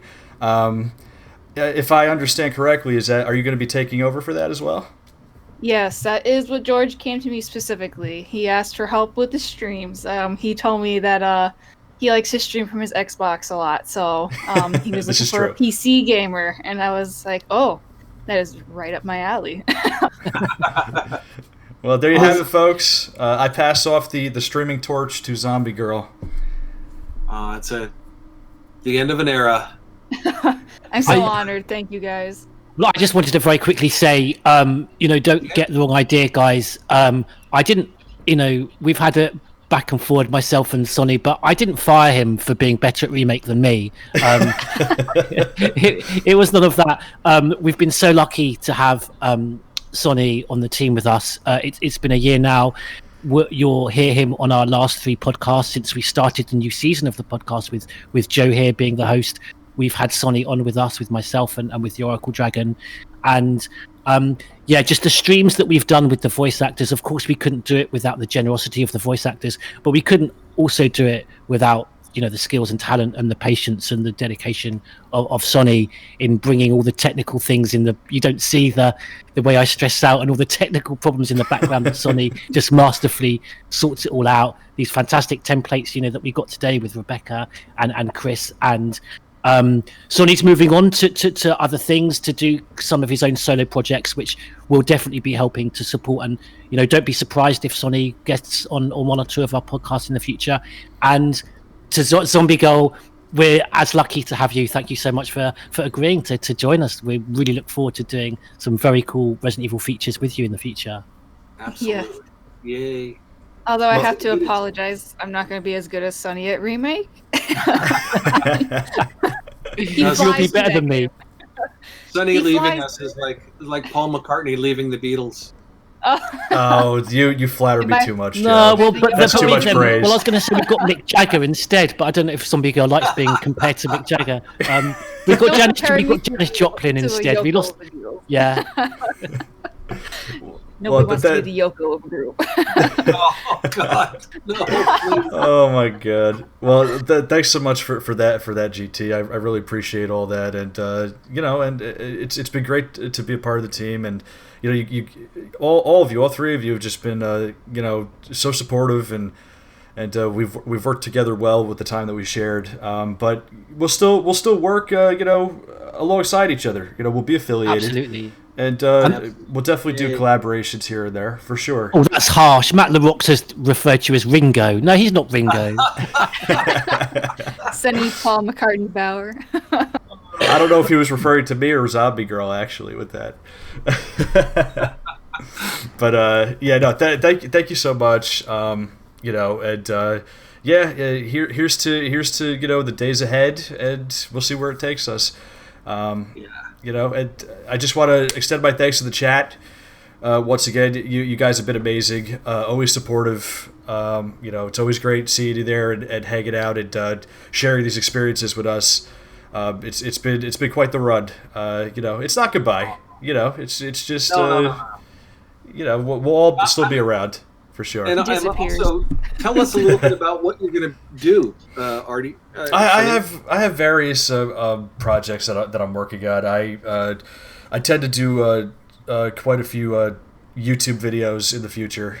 Some things that I've actually been working on and have planned for the future. I do plan to really go heavy on my streaming on my channel. I'm looking forward to seeing that. I'm looking forward to following what you're going to do after this because upward and onward. Yeah, and also I'd like to get back into doing any type of acting or even filmmaking. Like I'm trying to see how I could balance my time out, but I really want to push forward with those are the three main things that I want to do right now. Excellent, excellent. Well, all the luck in the world to you. Yeah, no, thank you so much. And if I can just quickly ask Zombie Girl, because my debates with Sonny in terms of Resident Evil 5 and remake are legendary. Just a little introduction to the Crimson Head family. Sort of how did you come to the series, and sort of kind of what are your favorite installments in the series? How did I come? Gosh. Oh, you're talking to Zombie. Okay, yeah. Go ahead. Gosh, I came across Resident Evil 7. I remember back when it first came out. Was it 2017? Now I was 11th grade. I was just starting to get back into the series. I'd taken a break from it for quite a few years, and but I officially found the series when I was as young as about 7 or 8 years old. And as frowned upon as the games can be by the community, I found it through Umbrella and Darkside Chronicles.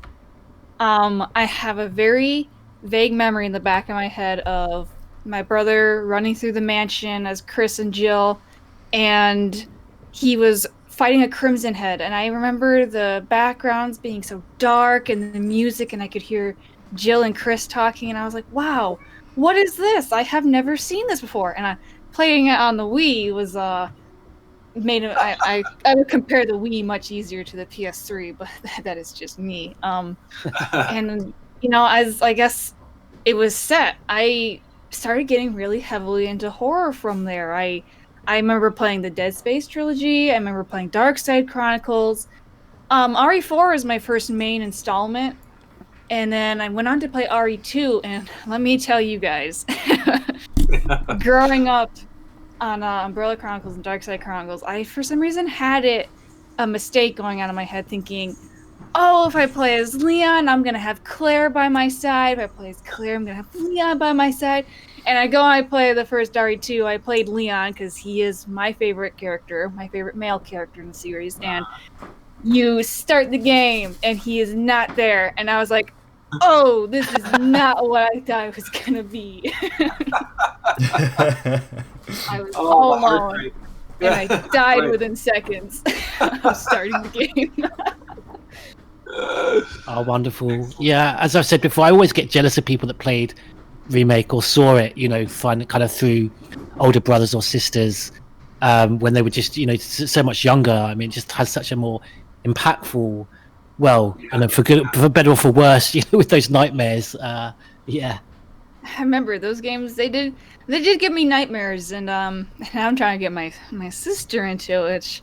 Which I'm hoping she ends up as big of a horror fan as me. So how old's your sister? I don't know. Is she? She's 9, so she's got a little ways to go. Yeah, but, you want to hold off on some of the more gorier games. Right. Yeah, I tried playing Remake 2 with her some months back, and she got scared of Mr. X. She couldn't get out of the save room. I'm afraid of Mr. X. He scares the crap out of me. Yes, he is terrifying. The save room is underneath the stairs. I should say the photo development room is the worst room to get cornered in with X. I was just going to say Oracle Dragon, because wasn't it on our very first interview with Joe, our third podcast, that you mentioned, and I think, was it through your uncle, or didn't you play Resident Evil when you were about 7? Or? I forget how old I was, but we got it as a gift. Brother-in-law came in. Brother and I were playing the game. He saw the first zombie, turned around, and walked away. Just left the kids with him. Yep. That's funny. That's really a unique, introduction to the series, though. Like going back to the Chronicles games, I would have never thought. You go through this, and it's at least almost 10 years into the series. Most of us who started with it, and we knew how to experience it being alone.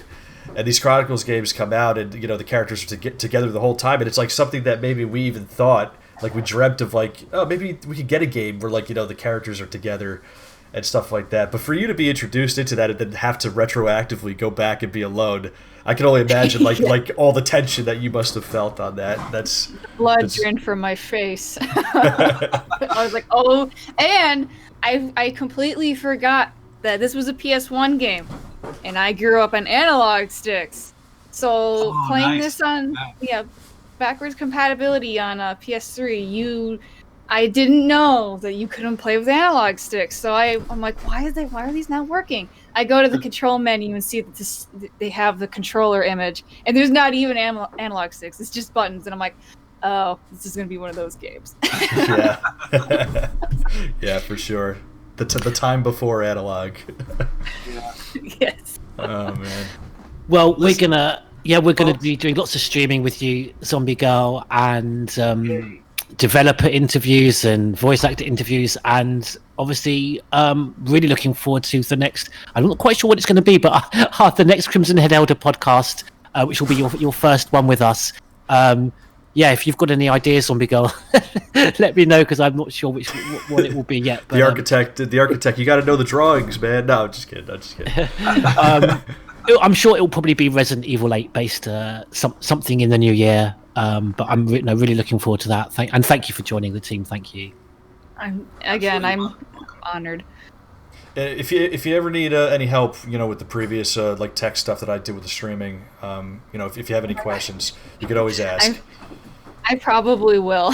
I've switched off of is it Streamlabs is the name of it. I've switched from that to something else by now, so I might need all that handed off to me and shown how it all works. Okay, yeah. Depending on the program, I'm sure I could help you out for sure. Thank you. Thank you, Artie. I think we should, Joe. I think can't see what time it is there over on the West Coast. It's 2:05 in the afternoon. I think we should finally release you back to your family. I do have to go. We're having lunch is being served at the moment, and I'm going to go downstairs and join the family. And me too. Do you remember where you put the key to his locks? Oh my God. Yes, but Joe and Hope, I just heard Hope come back in. Thank you so much again for doing this with us. Thank you for making it your last one with us. Wow.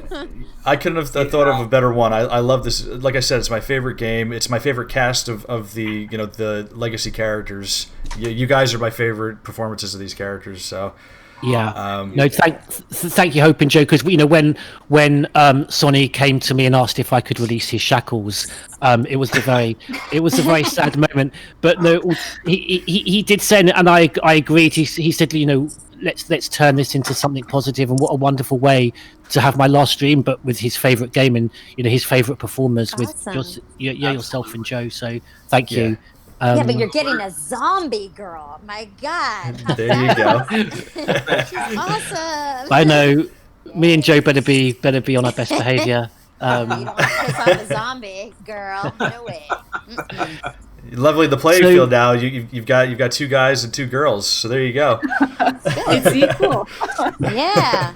Well, this series is very well known for having some very strong female protagonists and antagonists. Yeah. So great. Hey. Yes. So one word out of line, and you'll be put in your place. Zombie girl, you just stay away from my brains, all right? I don't go for brains. You can have my heart. You can have my heart, but stay away from my brains. As long as they are spicy. Spicy brains, Tina. All right, I don't want to keep you guys, too much longer. Thank you so much again, and definitely keep in touch. We're all around on Twitter, and we've got Discord here, and we can keep in contact, and see what we're doing. We'll see you soon, Sonny. Definitely.